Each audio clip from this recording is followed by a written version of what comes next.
Hello दोस्तों, novel edit channel में आपका स्वागत है। आई होप आप लोग स्टोरी एंजॉय करेंगे। अमीलिया, मैं सच में ये तुम्हें देना चाहता हूँ। दबाव महसूस मत करना। अमीलिया, मैं भी। दोनों ने जल्दी से जवाब दिया। मेरी बात सुनो, मैंने तुम्हें यहाँ तुम्हारे उपहार स्वीकार करने के लिए नहीं बुलाया है। मैं सिर्फ तुम्हारी परवाह के लिए धन्यवाद देना चाहती हूँ। साथ ही मैं तुम्हें बताना चाहती हूँ कि मुझे पहले से ही कोई पसंद है। इसलिए कृपया मुझे अब और उपहार मत भेजो। हम बस सामान्य दोस्त रह सकते हैं, ठीक है? अमीलिया ने हिम्मत जुटाकर कहा। यह विचार उसने बहुत सोच विचार के बाद बनाया था। रैंकिंग से जुड़े मामले के बाद साहिल, लियो और जेकब ने उसे 1 करोड़ से ज्यादा कीमत के उपहार दिए थे।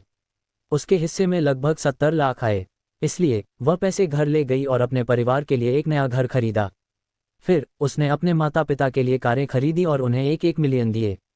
अब उसके पास 30 लाख बचे थे। उसकी शुरुआती इच्छा अपने माता पिता को बेहतर जीवन देने की थी, लेकिन उसने नहीं सोचा था कि यह इतनी जल्दी पूरी हो जाएगी। अब उसे पैसों की ज्यादा चाह नहीं रही थी और वह लियो और जेकब के बीच फंसना नहीं चाहती थी। अगर तुम आग से खेलोगे तो आखिरकार जल जाओगे। उसे डर था कि वे एक दिन होश में आएंगे और उससे बदला लेंगे। आखिरकार वह सिर्फ एक साधारण परिवार की लड़की थी। अगर वे सच में उसके साथ सख्ती करते तो वह सहन नहीं कर पाती। इसलिए उसने अपने जन्मदिन को एक मौके के रूप में इस्तेमाल किया ताकि सब कुछ साफ कर सके। साथ ही वह साहिल को ये भी दिखा रही थी कि वही वह व्यक्ति है जिसे वह पसंद करती है। अमीलिया, तुम मजाक कर रही हो, है न? लियो ने थोड़ा हक्का बक्का होकर पूछा। अमीलिया, ऐसे मजाक मत करो। मेरा कमजोर दिल इतना बड़ा झटका सहन नहीं कर पाएगा, जेकब ने कहा। यह साफ था कि वे इस सच्चाई को स्वीकार नहीं कर पा रहे थे। आसपास के लोग दंग रह गए। अमीलिया ने जेकब और लियो के उन उपहारों को ठुकरा दिया जिनकी कीमत सैकड़ों हजारों की थी, और वह उनके साथ सीमाएं भी तय करना चाहती थी। क्या अमीलिया के दिमाग में कुछ गड़बड़ थी? कैंपस की बहुत सी लड़कियां उससे ईर्ष्या करती थीं कि उसके पीछे 2 रक्षक पड़े थे। मैं मजाक नहीं कर रही हूँ। मैं गंभीर हूँ। क्या हम बस सामान्य दोस्त रह सकते हैं? अमीलिया ने धीरे से पूछा। लियो और जेकब ने एक दूसरे की ओर देखा। वे एक दूसरे की आंखों में अविश्वास साफ देख सकते थे। क्योंकि अमीलिया ने यह बात इतने लोगों के सामने कही थी, उन्हें पूरा यकीन था कि वह मजाक नहीं कर रही थी। अब वे आखिरकार समझ गए। वे सिर्फ बैकअप विकल्प और सिम्स थे। वे इतने समय से अमीलिया के पीछे सिम्पिंग कर रहे थे, लेकिन कोई और उनसे एक कदम आगे निकल चुका था। जेकब को इतना बुरा नहीं लगा। आखिरकार लियो के साथ इस लड़ाई में वह हमेशा नुकसान में ही रहा था, इसलिए उसने उस पर ज्यादा पैसे खर्च नहीं किए थे। इसके विपरीत लियो अलग था। उसने उस पर लाखों खर्च किए थे और अब वह पैसा बेकार जा रहा था। लियो गुस्से से उबल रहा था और उसके चेहरे के हाव भाव भी थोड़े विकृत हो गए थे। अमीलिया, मुझे बताओ, वह आदमी कौन है? मैं उसे मार डालूंगा, लियो ने गुस्से में कहा। लियो, क्या तुम ऐसा मत कर सकते? कृपया, हम अच्छे दोस्त रह सकते हैं, अमीलिया ने विनती की। उसे डर था कि लियो उससे उलझ जाएगा और हार नहीं मानेगा। इसके अलावा वह जानती थी कि वह गलत थी। उसने उस पर इतना पैसा खर्च किया था और अब वह उसे छोड़ना चाहती थी। अमीलिया, इस मामले को टालने की कोशिश मत करो। मैं तुम्हें बता दूं, मैंने तुम पर इतना पैसा खर्च किया है और अब तुम मुझे लात मारकर हटाना चाहती हो। ऐसा सोचो भी मत। तुम्हें मुझे अकेला छोड़ने के लिए मुझे क्या करना होगा? अमीलिया ने पूछा। बिल्कुल, मैं तुम्हें अकेला छोड़ सकता हूँ। अगर तुम मेरे साथ 1 महीने तक रहो तो मैं तुम्हें अकेला छोड़ दूंगा। कोई रास्ता नहीं, अमीलिया ने बिना सोचे समझे जवाब दिया। तो फिर कहने को कुछ नहीं है। मैं तुम्हें बता दूं, अमीलिया हान, रिवर सिटी में मुझसे बचकर निकलने के बारे में मत सोचो। मैं तुम्हें अपना बनाऊंगा। मैं, लियो टेट, कभी किसी औरत को पाने में नाकाम नहीं रहा हूं, लियो ने आक्रामक तरीके से अमीलिया से कहा। उसका चेहरा बेहद विकृत था। अब जब उनका झगड़ा खुलकर सामने आ गया था, लियो ने दिखावा छोड़ दिया और तुरंत अपना असली रूप दिखा दिया। मैं भी। अमीलिया, हमें दोष मत देना क्योंकि तुम इतनी निर्दयी बनना चाहती हो। मैंने भी तुम पर बहुत पैसा खर्च किया है। अगर तुम मुझसे छुटकारा पाना चाहती हो तो तुम्हें मेरे साथ आधा महीना भी रहना होगा। अगर नहीं तो मैं ओल्ड चैप के साथ मिलकर तुम्हारी जिंदगी रिवर सिटी में नर्क बना दूंगा, जेकब ने भी कहा। अमीलिया बेबस होकर वहीं जड़ हो गई। उसे पता था कि यह मामला इतनी आसानी से सुलझेगा नहीं, लेकिन उसने नहीं सोचा था कि लियो और जेकब ऐसा कुछ कहेंगे। आसपास के सभी लोग महसूस करने लगे कि कुछ ठीक नहीं है। वे सभी अमीलिया के दोस्त थे, इसलिए वे स्वाभाविक रूप से अमीलिया का पक्ष ले रहे थे। लियो, जेकब, तुम क्या करने की कोशिश कर रहे हो? मैं तुम्हें बता दूं, कोई गलत हरकत मत करना, नहीं तो हम पुलिस को बुलाएंगे, अमीलिया की एक रूममेट ने कहा। हाँ, कोई गलत हरकत मत करना। हम तुम्हें यूनिवर्सिटी में रिपोर्ट भी करेंगे और तुम्हें निकाल दिया जाएगा, दूसरी ने भी कहा। दफा हो जाओ, इसका तुमसे कोई लेना देना नहीं है, नहीं तो मैं तुम्हारी जिंदगी भी बर्बाद कर दूंगा। लियो ने उन लड़कियों पर दहाड़ा जो अभी बोल रही थीं। वह लड़की चौंक गई। उसने नहीं सोचा था कि लियो पूरी तरह अलग इंसान बन जाएगा। वह अब और कुछ कहने की हिम्मत नहीं कर पाए। लियो और जेकब रिवर सिटी के स्थानीय अमीर परिवारों के बच्चे थे। अमीलिया रोने लगी। वह आखिर एक लड़की ही थी, इसलिए इस तरह की धमकियों के बाद वह अपने आंसू रोक नहीं पाए। अमीलिया, रोने से कोई फायदा नहीं है। अगर तुम इसे सुलझाना चाहती हो तो तुम्हें हमारे साथ 1.5 महीने रहना होगा। उसके बाद हम वादा करते हैं कि हम तुम्हें फिर कभी परेशान नहीं करेंगे। नहीं तो हम तुम्हारी जिंदगी रिवर सिटी में बहुत मुश्किल बना देंगे। सोच लो। लियो ने धमकी देना जारी रखा। अमीलिया रोते हुए साहिल की ओर देखने लगी। इस समय साहिल ही एकमात्र व्यक्ति था जो उसकी मदद कर सकता था। वह समझती थी कि साहिल कौन है। गोल्डन लीफ होटल का गुप्त बॉस कोई साधारण व्यक्ति नहीं था। कम से कम जेकब और लियो के परिवार की पृष्ठभूमि उससे मुकाबला नहीं कर सकती थी। साहिल अब ये सब और नहीं देख सका। दोस्तों, क्या किसी लड़की को इस तरह धमकाना थोड़ा ज्यादा नहीं हो गया? साहिल ने एक तरफ से हल्के स्वर में कहा। इन दोनों ने उसे लेक सिटी में उसकी कजिन लिली के साथ हुई घटना याद दिला दी। अगर आज कोई अमीलिया की मदद नहीं करता तो उसके साथ क्या होता, ये कहना मुश्किल था। साहिल, ये तुम्हारा मामला नहीं है। बेहतर होगा कि तुम चुप रहो। तुम यहाँ नायक बनकर संकट में फंसी लड़की को बचाने नहीं आ सकते, लियो ने साहिल से कहा। मैं शायद नायक नहीं हूँ, लेकिन मैं ये सब और नहीं देख सकता। तो क्या तुम क्या कर सकते हो? लियो ने तंज कसते हुए पूछा। जब साहिल बोलने ही वाला था तभी प्राइवेट रूम का दरवाज़ा थोड़ा सा खुला। एक सिर अंदर झांका और कमरे की स्थिति को देखा। जब उसने साहिल को देखा तो उसने दरवाज़ा पूरी तरह खोल दिया और अंदर आ गई। तो तुम यहाँ हो साहिल? मैंने बाहर तुम्हारी कार देखी, इसलिए मुझे पता था कि तुम यहीं हो। इतने सारे प्राइवेट रूम्स में जाकर आखिरकार तुम्हें ढूंढ ही लिया। एक डिलिंक्वेंट जिसके घुंघराले बाल, बड़े बड़े झुमके और गाढ़ा मेकअप था, अंदर आए और बोली। उसके पीछे उसी तरह के कपड़ों में 5-6 लोग थे। वे लगभग 16 या 17 साल के लग रहे थे। सैंडी, ये कौन है? तुम उसे क्यों ढूंढ रही हो? सैंडी के पीछे खड़े लोगों ने पूछा। यह मेरा भाई है, सैंडी ने जवाब दिया। तुम्हारा भाई? हमें कैसे नहीं पता कि तुम्हारा ऐसा कोई भाई भी है। तुम उसे नहीं जानते, लेकिन वह मेरे लिए भाई जैसा है। वे दोनों अभी बात ही कर रहे थे। लियो ये सहन नहीं कर सका। वह पहले से ही गुस्से में था और अब ये डिलिंक्वेंट आ गए थे। ये बेवकूफ़ बच्चे कहाँ से आ गए? किसने तुम्हें अंदर आने दिया? अभी निकलो, लियो चिल्लाया। सैंडी को भ्रम हुआ और उसने अपनी तर्जनी उंगली से अपनी नाक की ओर इशारा किया। फिर उसने पूछा, तुम मुझसे बात कर रहे हो? और किससे, अगर तुमसे नहीं? अभी निकलो, नहीं तो मैं तुम्हें तुम्हारे परिवार के बड़ों की तरफ से सबक सिखाऊंगा। तुम नहीं जानते मैं कौन हूँ? सैंडी ने जिज्ञासा से पूछा। तुम कौन हो? मुझे क्यों पता होना चाहिए? अगर मैं तुम्हें जानता होता तो मैं तुम्हें बहुत पहले पीट चुका होता। तुम्हें देखो, इतनी छोटी उम्र में यह क्या पहनावा है? तुम गुंडे जैसी लगती हो। तुम्हारे माता पिता ने तुम्हें कैसे पाला है? या शायद तुम्हारे माता पिता हैं ही नहीं, या उनके पास तुम्हें सिखाने का समय नहीं है। लियो ने तंज कसा। सैंडी ने साहिल की ओर देखा और पूछा, साहिल, क्या ये तुम्हारा दोस्त है? नहीं, साहिल ने एक शब्द में जवाब दिया। तो फिर आसान है, सैंडी ने कहा। फिर उसने लियो से पूछा, तुम काफ़ी एफसी के शानदार हो। तुम्हारा नाम क्या है? सैंडी कहना चाहती थी कि लियो काफ़ी एफसी किंग बैड एसएस है, लेकिन साहिल के सामने होने की वजह से उसने शब्द बदल दिए। मेरा नाम? तुम इसके लायक नहीं हो कि तुम्हें बताया जाए। मैंने अभी तक तुमसे तुम्हारा नाम भी नहीं पूछा है। मेरा नाम? आओ, तुम में से कोई इसे बता दो, सैंडी ने कहा। सैंडी के पीछे से एक व्यक्ति आगे आया और उसकी ओर इशारा किया। फिर उसने कहा, इसका नाम सैंडी लूथर है, रिवर सिटी के लूथर परिवार की दूसरी बेटी। क्या तुम रिवर सिटी के लूथर परिवार को जानते हो? मुझे लगता है कि रिवर सिटी में सिर्फ एक ही लूथर परिवार है। उस व्यक्ति के बोलने के बाद वह अपनी जगह वापस चली गई और लियो को उपहास भरी नज़र से देखने लगी। रिवर सिटी के लूथर परिवार की दूसरी बेटी को गाली देने की हिम्मत। ये तो मज़ेदार होने वाला है। सैंडी लूथर, रिवर सिटी के लूथर परिवार की दूसरी बेटी। जेकब को लगा जैसे उसका दिमाग सुन्न हो गया हो। वह सबसे पहले होश में आया। शुरुआत में वह लियो का साथ दे रहा था, लेकिन अब उसने कुछ कदम पीछे हटकर भीड़ के साथ खड़ा होना बेहतर समझा। लियो मरना चाहता था, लेकिन वह मरा नहीं। रिवर सिटी का लूथर परिवार किस स्तर का था? वे रिवर सिटी के सबसे बड़े अमीर परिवार थे। जेकब का परिवार लूथर परिवार के सामने कुछ भी नहीं था। उसने सुना था कि रिवर सिटी के लूथर परिवार की एक दूसरी बेटी है और वह इंसानी रूप में एक दानव है। तो सामने खड़ी यह डिलिंक्वेंट वही होनी चाहिए। इस समय उसे डर लग रहा था। अभी अभी वह लियो के लिए बोलने ही वाला था। अगर उसने ऐसा किया होता तो उसे ये भी पता नहीं चलता कि उसकी मौत कैसे हुई। अभी अभी लियो थोड़ा भ्रमित था। फिर धीरे धीरे उसके शांत चेहरे पर दहशत, डर और आतंक को भराया। रिवर सिटी के लूथर परिवार की दूसरी बेटी, क्या वह वही मशहूर इंसानी रूप वाली दानव नहीं थी? उसने अभी क्या कहा था? वह उसे उसके माता पिता की तरफ से सबक सिखाना चाहता था। उसने ये भी कहा था कि उसके माता पिता के पास उसे सिखाने का समय नहीं है। लियो को तुरंत अपना ब्लड प्रेशर बढ़ता महसूस हुआ और उसे चक्कर आने लगे। अब तुम क्यों नहीं बोल रहे? क्या तुम मुझे मेरे माता पिता की तरफ से सबक नहीं सिखाना चाहते थे?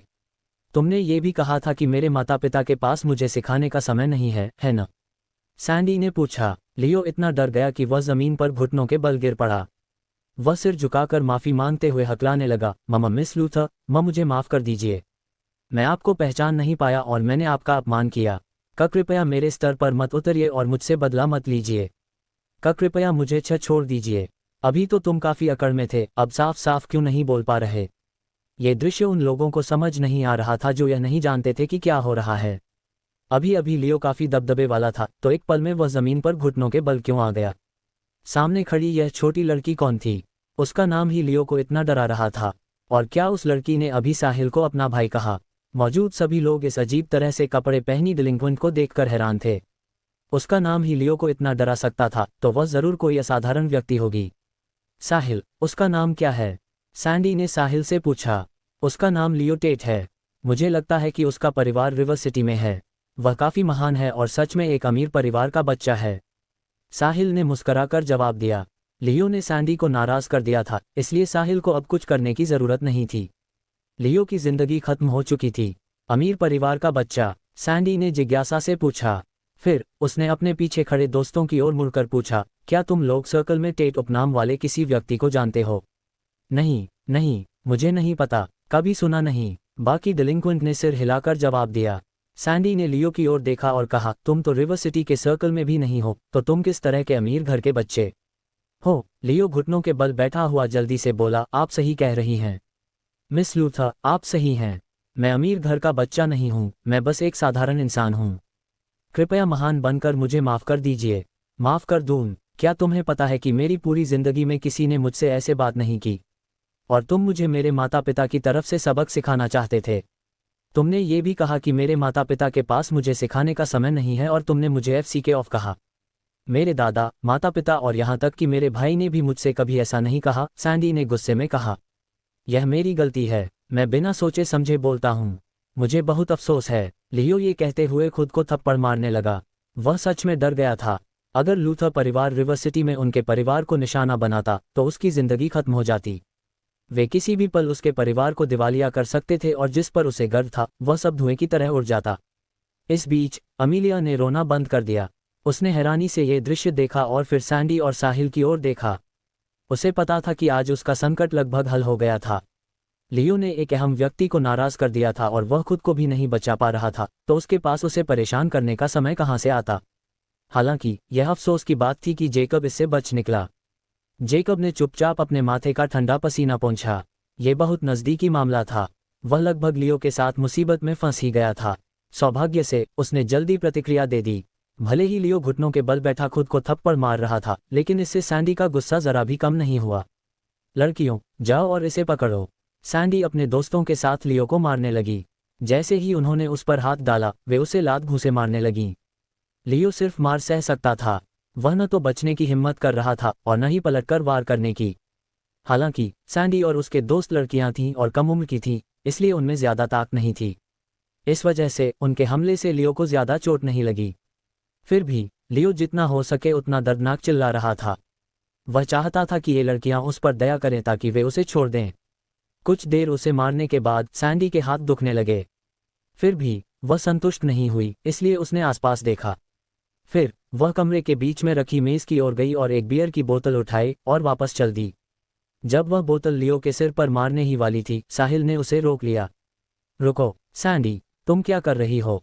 साहिल चिल्लाया। बोतल बियर से भरी हुई थी और कांच मोटा था। अगर वह बोतल उसके सिर पर मार देती तो लियो आधा मर जाता। अगर सैंडी इतनी कम उम्र में ऐसा करने की हिम्मत करती तो भविष्य में वह क्या करेगी? उसे बस लियो को थोड़ा मारकर गुस्सा निकालना चाहिए था, बस। अगर वह खून बहाना चाहती तो ये बहुत ज्यादा हो जाता।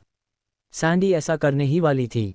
जब उसने साहिल को चिल्लाते सुना तो सैंडी को रुकना पड़ा। वह मुड़ी और साहिल से बोली, साहिल, उसने अभी मुझे गाली दी थी। मैं उसे मारना चाहती हूँ। सिर्फ इसलिए कि उसने तुम्हें गाली दी, तुम उसके सिर पर बियर की बोतल मारना चाहती हो।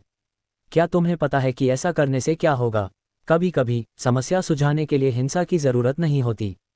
अभी बोतल नीचे रखो। ओह, सैंडी ने अनिच्छा से बोतल नीचे रख दी। और स्कूल के समय ऐसे स्थानों पर मत आया करो। खुद को देखो, क्या तुम किसी छात्रा जैसी लगती हो? अगली बार अगर मैंने तुम्हें ऐसे कपड़े पहने देखा तो मैं तुम्हें तुम्हारे भाई की तरफ से सबक सिखाऊंगा। साहिल को सैंडी का पहनावा देखकर असहजता महसूस हुई। वह एक छात्रा थी और फिर भी हमेशा ऐसे कपड़े पहनती थी। ये देखने में बहुत खराब लगता था। अगर उसकी बहन ऐसी होती तो वह उसे बहुत पहले ही सिखा देता। उसे आश्चर्य था कि चार्ल्स उसे ऐसे ही कैसे छोड़ देता है। साहिल के ऐसा कहने पर वहां मौजूद सभी लोग सदमे और हैरानी से उसे देखने लगे। लियो अभी भी जमीन पर घुटनों के बल बैठा हुआ था, क्योंकि उसने सैंडी को उसके माता पिता की तरफ से सबक सिखाने की बात कही थी। और अभी अभी साहिल ने कहा कि वह सैंडी को उसके भाई की तरफ से सबक सिखाएगा। यहाँ तक कि सैंडी के दोस्त भी साहिल को तिरस्कार से देखने लगे। आज इतने सारे लोग सैंडी को सबक सिखाना क्यों चाहते थे? वे सैंडी के भड़कने का इंतजार कर रहे थे, लेकिन सैंडी ने सिर्फ अपना सिर झुकाया और उदास लहजे में कहा, ओह, मुझे समझ आ गया, साहिल। इस पल सभी के चेहरे उपहास से बदलकर सदमे में बदल गए। कब से लूथर परिवार की इंसानी रूप वाली दानव इतनी अच्छी लड़की बन गई?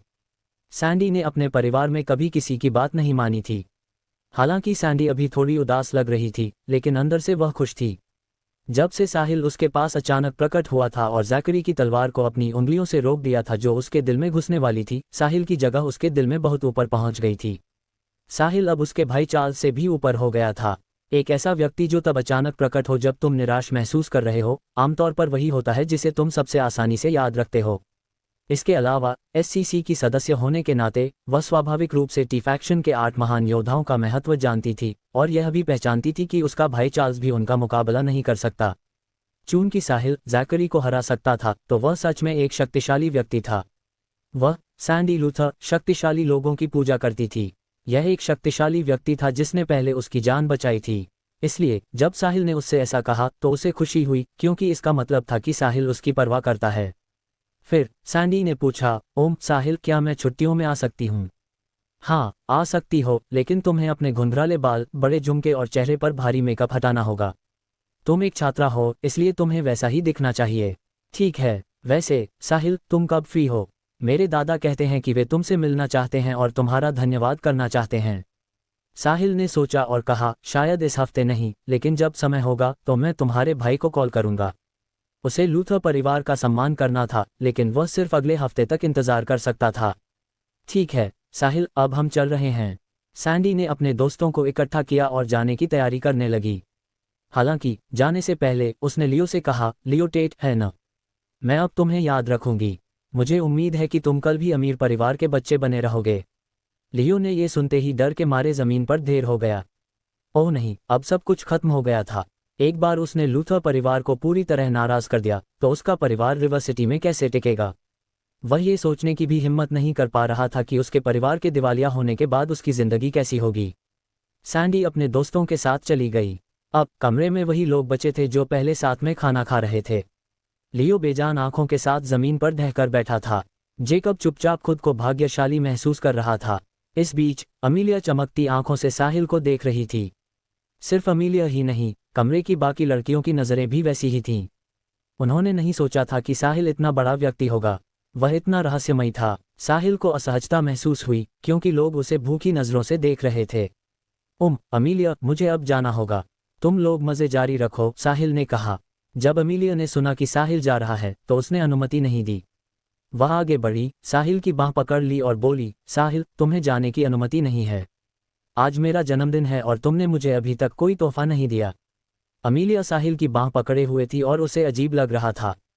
वह अमीलिया की नरमाहट महसूस कर सकता था और वह उससे छुड़ाना चाहता था, लेकिन अमीलिया उसे बहुत कसकर पकड़े हुए थी और उसे बच निकलने का मौका नहीं दे रही थी।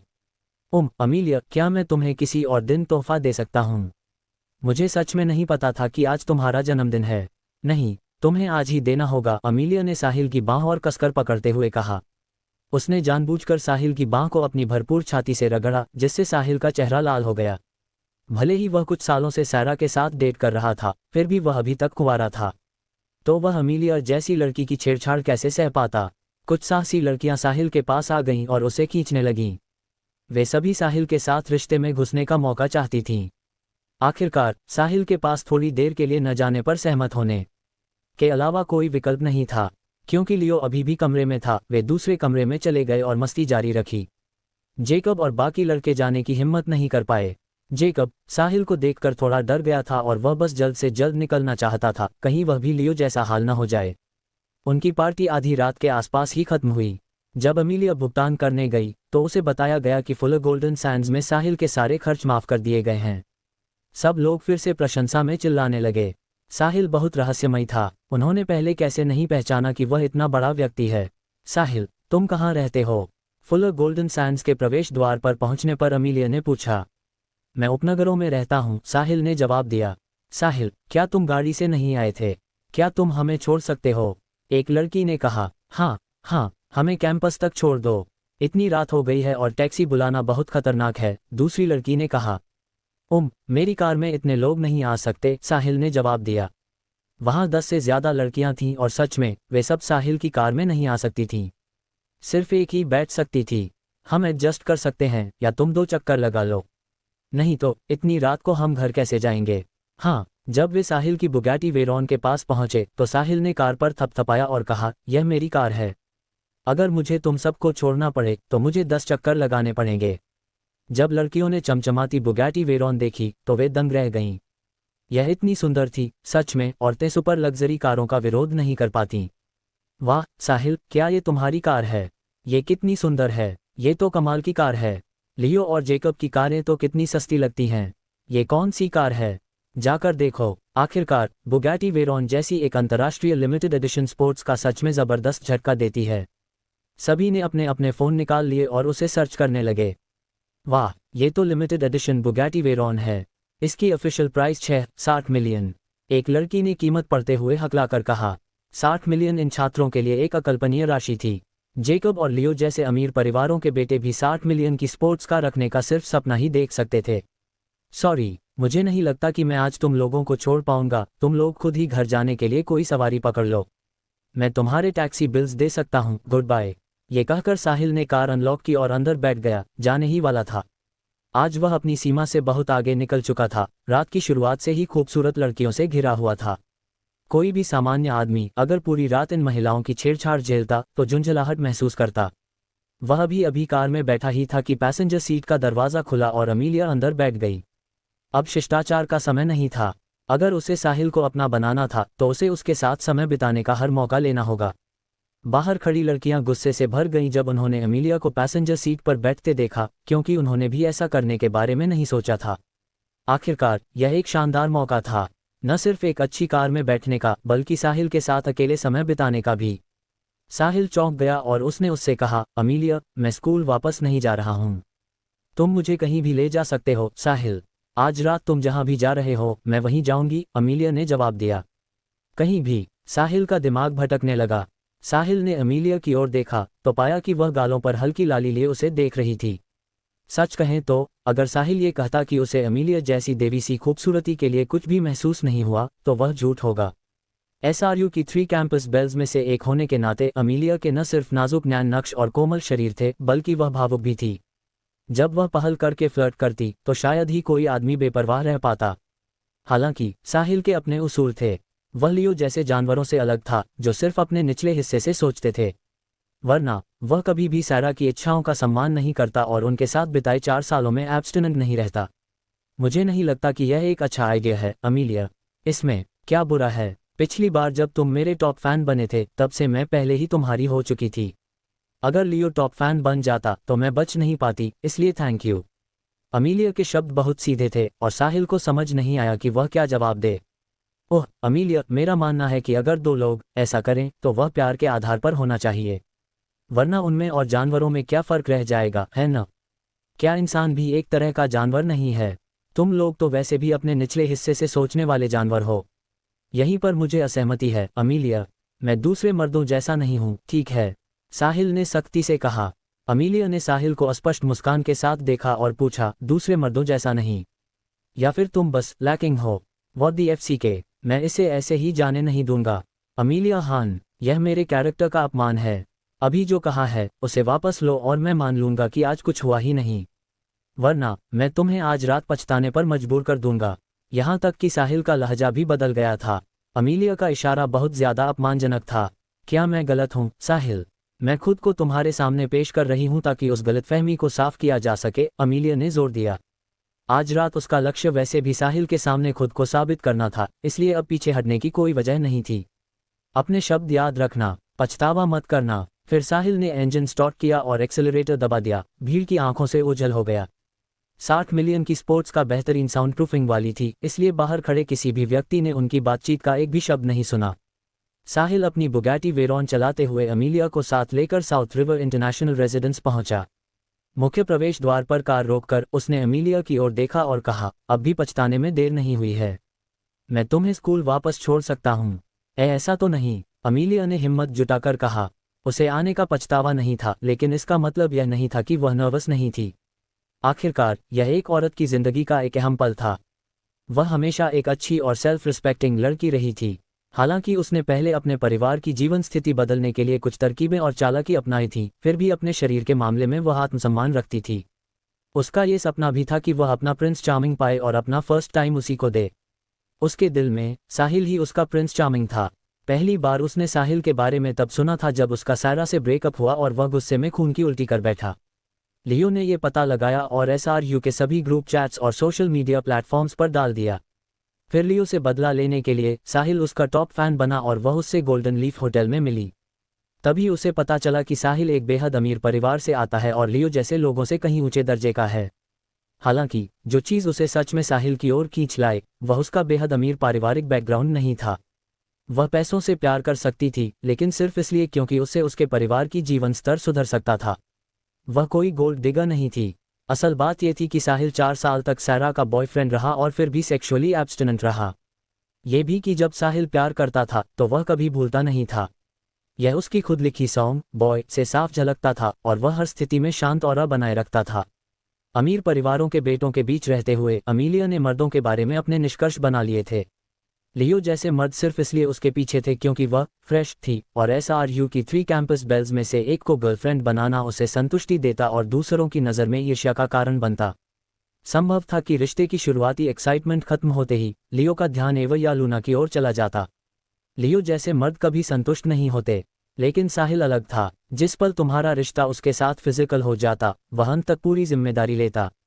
अब जब उसका पारिवारिक बैकग्राउंड और प्रतिभा धीरे धीरे सामने आ रही थी तो और भी ज्यादा लड़कियां साहिल के साथ रहना चाहेंगी। उसे जल्द से जल्द कदम उठाना था। यही वजह थी आज रात उसके व्यवहार की। साहिल ने रेजिडेंशियल एरिया के अंदर गाड़ी चलाते हुए कुछ नहीं कहा। वह भी नर्वस था और स्टीयरिंग व्हील पर रखी उसकी हथेली पसीने से भीगने लगी। उसने कार पार्क की और वे दोनों साथ ऊपर चले गए। चलते समय किसी ने कुछ नहीं कहा। दोनों ही बहुत नर्वस थे। एवा का मन घर की शानो शौकत देखने का भी नहीं था जब वह अंदर आई। वैसे भी वह इतनी शॉक्ड होती कि कुछ कह ही नहीं पाती। अब भी उसने कुछ नहीं कहा क्योंकि वह बहुत नर्वस थी। अमीलिया सोफे पर खाली नज़र से बैठ गई जबकि साहिल उसके पास खड़ा था, समझ नहीं पा रहा था कि क्या कहे। ओह अमीलिया, क्या तुम पहले शावर लेना चाहोगी? साहिल ने सावधानी से पूछा। ओह हाँ जरूर। अमीलिया घबराहट में उठी और शावर लेने की तैयारी की, लेकिन ये साहिल का घर था और उसे नहीं पता था कि बाथरूम कहाँ है। पूछने में शर्म महसूस करते हुए वह वहीं खड़ी रह गई। ओह बाथरूम उधर है। साहिल ने बाथरूम की दिशा में इशारा किया। शर्माते हुए अमीलिया तेजी से वहां गई और बाथरूम का दरवाजा खोला, फिर अंदर से लॉक कर लिया। साहिल सोफे पर बैठ गया, अभी भी नर्वस, जबकि अमीलिया शावर लेने चली गई। खुद को शांत करने के लिए उसने अपना फ़ोन निकाला और उसे चलाने लगा। जैसे ही उसने फ़ोन ऑन किया उसे एहसास हुआ कि उसके 7-8 मिस्ड कॉल्स थे। साहिल ने तुरंत चेक किया और पाया कि लिली उसे रात 8 बजे से कॉल कर रही थी। उसे पता नहीं चला कि उसने कब फ़ोन साइलेंट कर दिया था, इसलिए full golden Sands entertainment centre जैसी शोरगुल वाली जगह में उसे कॉल्स का पता नहीं चला। साहिल का सीना कस गया। उसे डर था कि कहीं वह फिर से खतरे में न हो, इसलिए उसने तुरंत वापस कॉल किया। लिली ने बहुत जल्दी फ़ोन उठा लिया। साहिल, लिली की आवाज़ सुनते ही साहिल का सीना हल्का हो गया। तुमने मुझे इतनी बार कॉल क्यों किया लिली? क्या कुछ हुआ? मेरा फ़ोन साइलेंट पर था और मुझे पता नहीं चला, साहिल ने समझाया। साहिल, मेरी मॉम को पीटा गया। वॉट? आंट साली को पीटा गया? अगर साहिल को दुनिया में सबसे ज्यादा जिन लोगों की परवाह थी उनकी सूची बनानी पड़े तो उसमें आंसालीलो और डायना खुराना दोनों पहले स्थान पर होती। यह उसके दिवंगत माता पिता को छोड़कर था। उसके माता पिता के उस इंसिडेंट में गुजर जाने के बाद उसे जिस एकमात्र जगह पर अपनापन महसूस हुआ वह आंसाली और डायना के साथ था। इसलिए जब उसे पता चला कि आंसाली को पीटा गया है तो साहिल तुरंत गुस्से से भर गया। आंसाली के बारे में उसकी समझ के अनुसार वह बिना वजह किसी को उकसाने वाली इंसान नहीं थी। किसने उन्हें पीटा? क्या उन्हें ज्यादा चोट लगी है? साहिल ने तुरंत पूछा। तुम्हारे कजन ब्रदर क्विन ने उन्हें पीटा। ज्यादा चोट नहीं लगी है, डॉक्टर ने कहा है कि कुछ दिनों के आराम के बाद वह ठीक हो जाएंगी, लिली ने जवाब दिया। क्विन आंसाली को कैसे पीट सकता है? ऐसा मत कहना कि वह फिर से मेरे लिए डेट कलेक्ट करने गई थी। तस साहिल, फोन पर समझाना बहुत मुश्किल है। बस आ जाओ और खुद देख लो। मेरा भाई कल बदला लेने जाने वाला है। साहिल गुस्से से उबल रहा था। भले ही लिली ने फोन पर सब कुछ नहीं बताया, लेकिन साहिल को अंदाजा हो गया था कि क्या हुआ होगा। आंसाली जरूर उसके माता पिता के इंसिडेंट के कॉम्पनसेशन को कलेक्ट करने गई होंगी। उसके अंकल ने जरूर मना किया होगा, बहस हुई होगी और क्विन ने अपनी मां की तरफदारी करते हुए आंसाली को पीट दिया होगा। वह ब्रैट, मैं तुम्हें इसकी कीमत चुकवाऊंगा। पैसे न लौटाना ही काफी बुरा नहीं था, ऊपर से किसी को पीटना भी। ये फैमिली आखिर किस तरह के लोगों से बनी है? असल में साहिल उस पैसे को कलेक्ट करने का इरादा नहीं रखता था, क्योंकि उसके पास पहले से ही काफी पैसा था। लेकिन अब वह उन्हें बिना भुगतान किए नहीं छोड़ सकता था। वह पैसे सड़क के भिखारियों को देना पसंद करता, बजाय इसके कि वे उसे अपने पास रखें। लिली, क्या मैंने तुम्हें पैसे नहीं दिए थे? और मैंने कहा भी था कि तुम अपनी मॉम को इसके बारे में बताओ, है न? फिर भी वह कॉम्पनसेशन कलेक्ट करने पर इतनी अड़ी क्यों है? साहिल, जब तुम इसे सीक्रेट रखते हो तो मैं उन्हें कैसे बताऊं? लिली ने नाराजगी से पूछा। मुझे डर था कि आंसाली को लगेगा कि मैंने ये पैसा इलीगल ट्रेडिंग से कमाया है। मैं एक औरत हूँ, मैं अचानक इतना पैसा होने की बात कैसे समझाऊं? क्या होगा अगर मेरी मॉम सोचे कि मैंने पढ़ाई पर ध्यान देने के बजाय कोई शुगर डैडी ढूंढ लिया? साहिल निःशब्द रह गया। ठीक है, मैं अभी आ रहा हूँ। सूरज निकलने से पहले पहुंच जाऊंगा, तब तक जेसी पर नजर रखना, उसे भागने मत देना। जेसी बहुत उग्र था। अगर वह क्विन को ढूंढने निकल पड़ा तो क्या होगा, कहना मुश्किल था। ठीक है, जल्दी आओ। साहिल ने लिली के साथ कॉल खत्म की और तुरंत वेन और बाकी लोगों को कॉल किया ताकि वे उसे लेने आ सकें।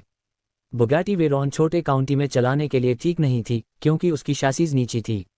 इसलिए वह सिर्फ जी वैगन से ही वापस जा सकता था। कॉल खत्म करने के बाद साहिल ने बाथरूम की दिशा में देखा जहां अमीलिया शावर ले रही थी। उसे बताए बिना वह नीचे चला गया। काउंटी जाते समय साहिल ने अमीलिया को टेक्स्ट भेजकर बताया कि घर पर कुछ हो गया है और उसे जाना पड़ेगा।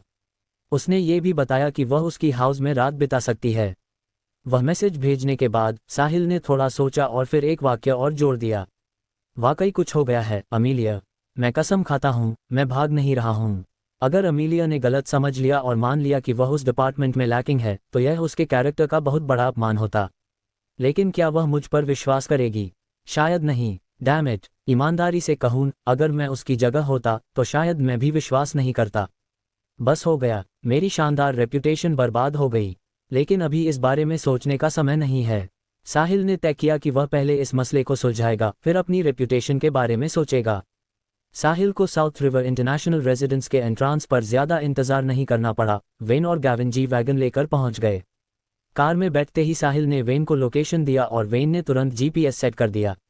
साहिल का होमटाउन भी साउथ रिवर प्रोविंस में ही था, बस वह 500-600 किलोमीटर दूर एक रूरल काउंटी था। अगर वे अभी निकलें तो सुबह तक पहुंच जाना चाहिए। अमीलिया ने बाथरूम में आधे घंटे से ज्यादा समय लगाया, फिर वह हिप्स में हल्के झुकाव के साथ बाहर निकली। उसे पता था कि वह अपनी जिंदगी के एक अहम पल का सामना करने वाली थी। वह बाहर आते समय खुद को टॉवल में लपेटे हुए थी। उसके बाल अभी भी गीले थे, जो उसकी फिगर को और उभार रहे थे। वह बहुत आकर्षक लग रही थी और ऐसा दृश्य किसी भी युवा आदमी का नोज ब्लीड करा सकता था। अफसोस की बात यह थी कि साहिल पहले ही जा चुका था और इस मनभावन दृश्य को देख नहीं पाया। जब अमीलिया बाहर आई तो उसने साहिल को नहीं देखा।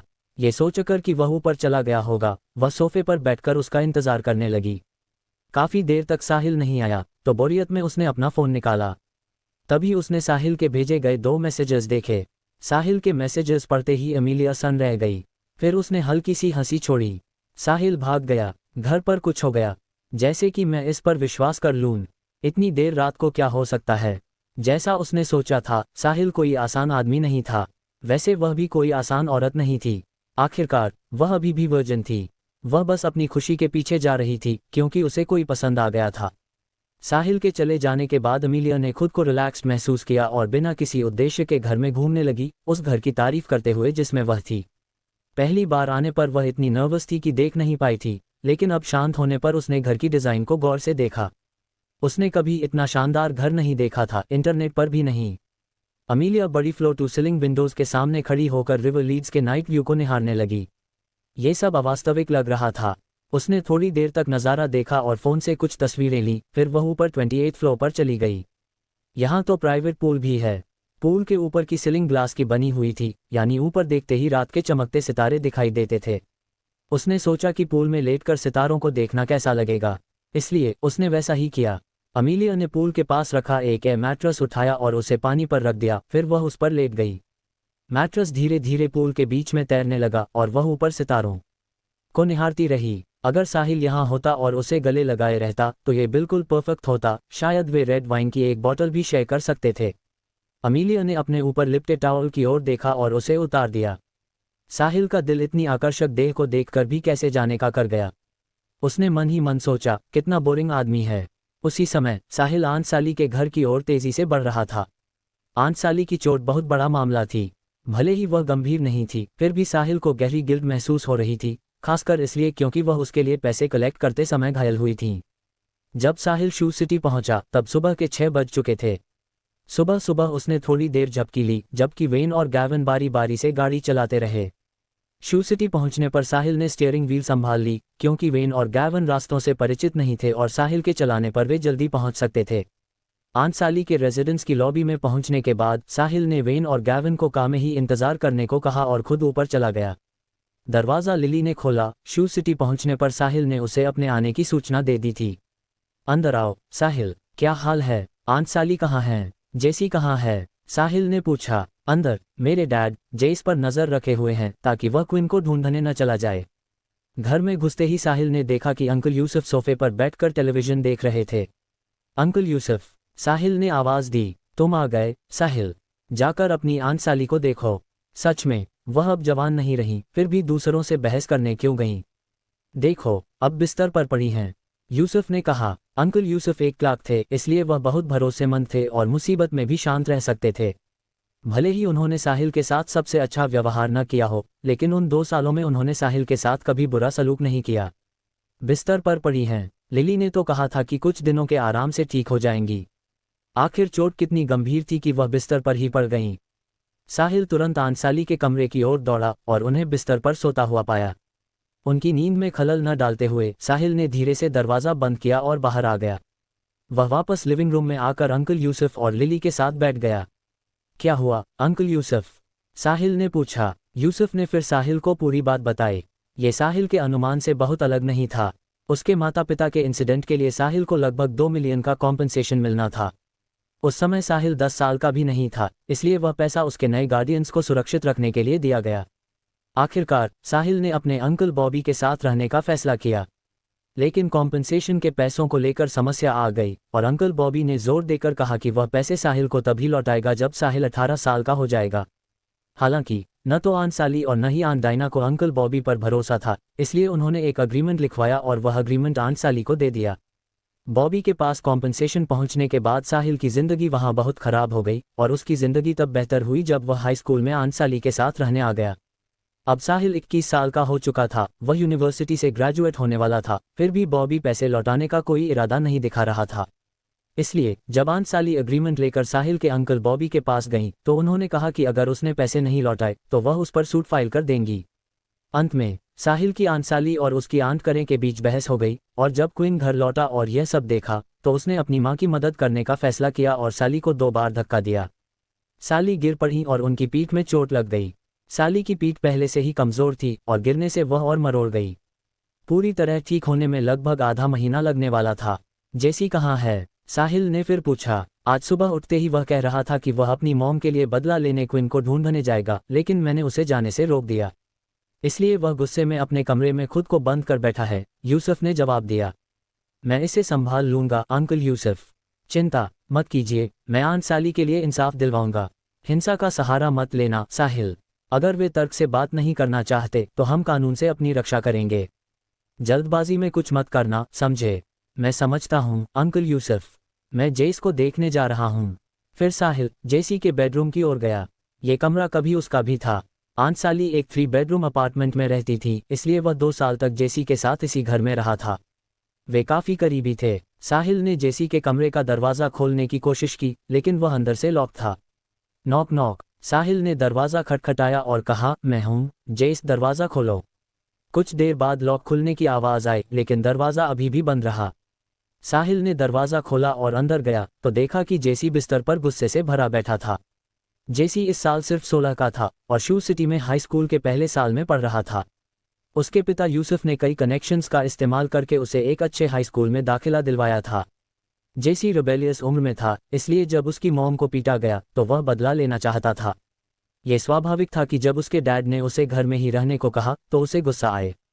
क्या हुआ जेस, मुझे बताओ, साहिल ने उसके पास जाकर उसके कंधे पर हाथ रखते हुए कहा। साहिल, क्विन ने मेरी मॉम को मारा।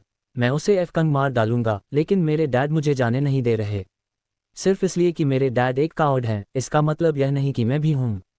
जेसी ने गुस्से में कहा। साहिल ने जेसी के सिर के पीछे थप्पड़ मारा और डांटा, एक्सक्यूज मी, अपने डैड के बारे में ऐसा कौन बोलता है? हाँ, मैं गलत नहीं हूँ। जेसी ने पलटकर कहा, तुम्हारे डैड कावर्ड नहीं हैं, वह लॉजिकल हैं। अगर उन्हें कुछ हो गया तो फिर तुम्हारा और तुम्हारी बहन का क्या होगा? तुम्हारी मॉम की पीठ कमज़ोर है, वह ज़्यादा मेहनत वाला काम नहीं कर सकती। तुम्हारे डैड ही पूरे परिवार का सहारा हैं, उनके सिर पर पहले से ही बहुत कुछ है। तुम उन्हें कावर्ड कैसे कह सकते हो? अगर वह नहीं जा सकते तो कम से कम मुझे तो जाने दें। लेकिन वह मुझे बाहर जाने ही नहीं दे रहे। यहाँ वहाँ लोगों को मारने की बातें बंद करो। अगर तुम्हें कुछ हो गया तो तुम्हारी मॉम का दिल टूट जाएगा।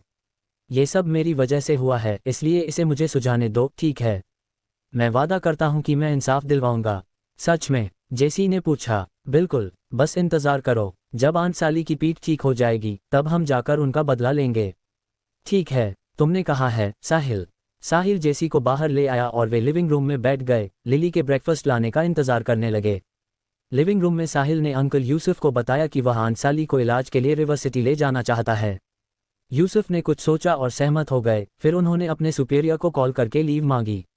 वह काफ़ी समय से साली को रिवर सिटी के बड़े हॉस्पिटल्स में ले जाना चाहते थे, लेकिन साली हमेशा मना कर देती थी।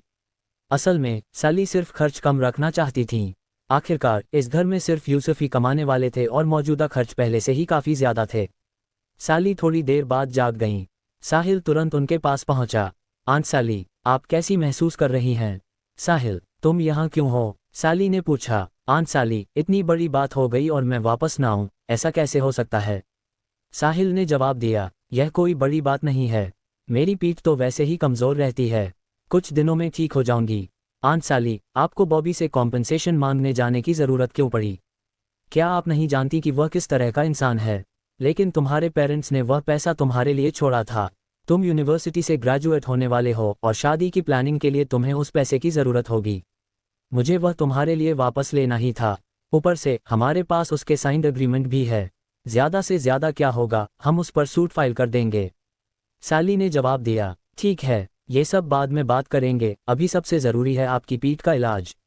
मैंने रिवर सिटी में एक अच्छे हॉस्पिटल से बात कर ली है, हम थोड़ी देर में निकल सकते हैं। River city? मैं नहीं जाऊंगी, मैं ठीक हूँ, कुछ दिनों में बिल्कुल ठीक हो जाऊंगी, जाने का कोई मतलब नहीं है। मैं सालों से इस पीठ के साथ रह रही हूँ, साली ने मना कर दिया। साली को इस बात की चिंता थी कि रिवर सिटी में इलाज का खर्च कितना होगा। उनका परिवार अमीर नहीं था, क्योंकि यूसुफ ही एकमात्र काम करने वाले वयस्क और सोल ब्रेडविनर थे। उनके बच्चे यूनिवर्सिटी और हाई स्कूल में पढ़ रहे थे और यहाँ तक कि साहिल की स्कूल फीस भी उसकी आंट डायना की मदद से जुटाई गई थी। घर में लगभग कोई सेविंग्स नहीं थी और सीमित पैसों को उसके इलाज में खर्च करना घर की आर्थिक स्थिति को और भी नाजुक बना देता। उसके पति यूसुफ ने भी उसे शहर के हॉस्पिटल जाकर अपनी पीठ दिखाने के लिए समझाया था, लेकिन उसने कभी सहमति नहीं दी। स्वाभाविक रूप से अब भी वह मानने वाली नहीं थी। आंट साली, मुझे पता है कि आप पैसे खर्च नहीं करना चाहती, लेकिन चिंता मत कीजिए, मैं अब पैसे कमा रहा हूँ, इसलिए आइए आपका इलाज कराते हैं और अब से मुझे आपका बोझ हल्का करने दीजिए। साहिल ने जोर देकर कहा, तुम तो बस एक यूनिवर्सिटी स्टूडेंट हो, तुम कौन सा पैसा कमा रहे हो? मैं तुम्हें बता रही हूँ साहिल, तुम अपनी पढ़ाई पर ध्यान दो और किसी भी इलीगल बिजनेस में पढ़ने के बारे में सोचो भी मत, वरना तुम अपने पेरेंट्स को क्या जवाब दोगे? मुझे और तुम्हारी आंट डायना को क्या जवाब दोगे? साली ने गंभीर स्वर में साहिल को समझाया। आंट साली, मैंने सच में कुछ भी गलत नहीं किया है।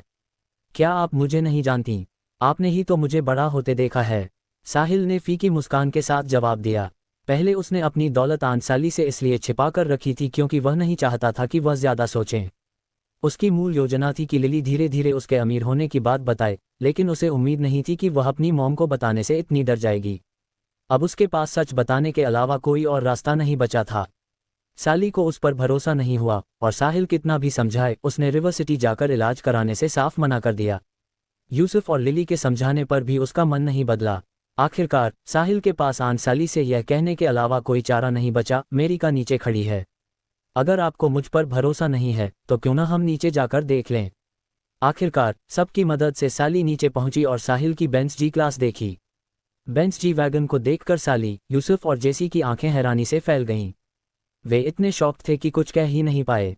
लिली, हालांकि 3 मिलियन की जी वैगन देखकर बिल्कुल भी प्रभावित नहीं हुई, क्योंकि वह साहिल की 80 मिलियन वाली बुगैटी वेरॉन देख चुकी थी। इतना ही नहीं, उसके बैंक कार्ड में अभी भी वह 100 मिलियन पड़े थे जो साहिल ने ट्रांसफर किए थे। हालांकि अगर उसने अपने परिवार को ये बता दिया तो वे शौक में बेहोश हो सकते थे। यूसुफ काफ़ी जानकार था, इसलिए उसे पता था कि इतनी महंगी दिखने वाली जी वैगन की कीमत कम से कम 1 मिलियन तो ज़रूर होगी। वह जानता था कि साहिल ने इतनी महंगी का खरीदने लायक काफ़ी सफलता हासिल कर ली होगी। उसे यह जानकर खुशी हुई कि साहिल ने ज़िंदगी में इतना कुछ हासिल कर लिया है, क्योंकि वह यूसुफ के लिए बेटे जैसा था। साहिल 2 साल तक उसके घर में रहा था और यूसुफ ने हमेशा साहिल के साथ सम्मान से पेश आया था। एक क्लासिक बेंज मॉडल होने के नाते जी वैगन कई मर्दों की ड्रीम का थी। यहाँ तक कि जेसी भी उसे देखकर स्तब्ध रह गया। वह ऐसी शानदार कार का सिर्फ सपना ही देख सकता था। वह बेहद शानदार और कूल दिख रही थी। वह कल्पना कर सकता था कि अगर वह इसे स्कूल लेकर गया तो उसके क्लासमेट कितने ईर्ष्यालु होंगे। क्योंकि यह कार साहिल की थी, उसे पता था कि किसी न किसी दिन उसे इसे चलाने का मौका जरूर मिलेगा। साहिल, क्या ये तुम्हारी कार है? साली ने होश में आते हुए पूछा। हाँ आंट साली, मैं वादा करता हूँ यह मेरी ही कार है और मैंने इसे किसी गंदे पैसे से नहीं खरीदा है, साहिल ने कसम खाकर कहा। तुम तो बस एक यूनिवर्सिटी स्टूडेंट हो, तुमने इतना पैसा कैसे कमा लिया? साली ने अब भी उस पर भरोसा नहीं किया। यह एक लंबी कहानी है आंट साली, मैं आपको किसी और दिन समझा दूंगा। अभी पहले आपका इलाज कराते हैं। आइए बैठिए। इस बार साली ने जोर नहीं दिया। उसके लिए साहिल उसके सबसे बड़े बेटे जैसा था। अब जब वह सफल हो चुका था तो उसे उसके द्वारा दिए गए फायदों का हक था। ये कहकर साहिल और यूसुफ की मदद से साली कार में बैठ गई। साहिल ने वेन और गैवन को पहले ही कॉल करके होटल में आराम करने भेज दिया था। आखिरकार उन्हें पिछली रात ज्यादा नींद नहीं मिली थी। साहिल ने तय किया कि वह खुद आंट साली और बाकियों को रिवर सिटी ले जाएगा। आंट साली के ठीक होने के बाद वह वापस आकर बॉबी और क्विन से निपटेगा। साहिल ने कार स्टार्ट की और जेसी बेहद उत्साहित होकर पैसेंजर सीट पर उसके बगल में बैठा। साली, उसका पति और उसकी बेटी बैक सीट पर बैठे। इस लग्जरी कार की 3 मिलियन कीमत होने की एक वजह थी। अगर कोई और कार होती तो साली को अपनी मोटाई पीठ की वजह से काफ़ी असहजता महसूस होती। लेकिन जी वैगन सड़क पर बेहद स्मूथ और आरामदेह चल रही थी, जरा भी झटका नहीं लग रहा था। हॉस्पिटल जाते समय साहिल ने चार्ल्स को कॉल किया और उसे रिवर सिटी हॉस्पिटल में एक वर्ड डालने को कहा ताकि उनके आने की तैयारी हो सके। साहिल और बाकी लोग उसी दिन दोपहर 2 बजे रिवर सिटी हॉस्पिटल पहुंच गए। रिवर सिटी हॉस्पिटल के डायरेक्टर टॉम लेक उनके पहुंचने से काफ़ी पहले ही इंतजार कर रहे थे। मिस्टर लूथर ने साहिल के लिए वर्ड डाला था, इसलिए वह साहिल को इंतजार कराने की हिम्मत नहीं कर सकता था। मिस्टर खुराना, फिर से मुलाकात हुई। डायरेक्टर टॉम ने साहिल को कार से उतरते देखते ही आगे बढ़कर अभिवादन किया। आपको फिर से तकलीफ दे रहा हूं डॉक्टर लेक, साहिल ने शालीनता से कहा। आप बहुत विनम्र हैं मिस्टर खुराना, ये तो हमारा काम है। दोनों ने औपचारिक बातचीत की और साली को एक्सपर्ट कंसल्टेशन के लिए ले जाया गया। शाम 4 बजे साली की सर्जरी हुई। जब साली सर्जरी में थी, साहिल ने पॉल को देखने जाकर कहा कि वह किसी और चीज़ के बारे में सोचने से पहले ठीक होने पर ध्यान दे। लगभग 5 बजे सर्जरी खत्म हुई। हॉस्पिटल ने शुरू में साली को सबसे अच्छे हॉस्पिटल रूम में एडमिट करने की योजना बनाई थी, लेकिन साली हॉस्पिटल में रुकना नहीं चाहती थी। साहिल के पास उन्हें साउथ रिवर इंटरनेशनल रेजिडेंस ले जाने के अलावा कोई विकल्प नहीं बचा।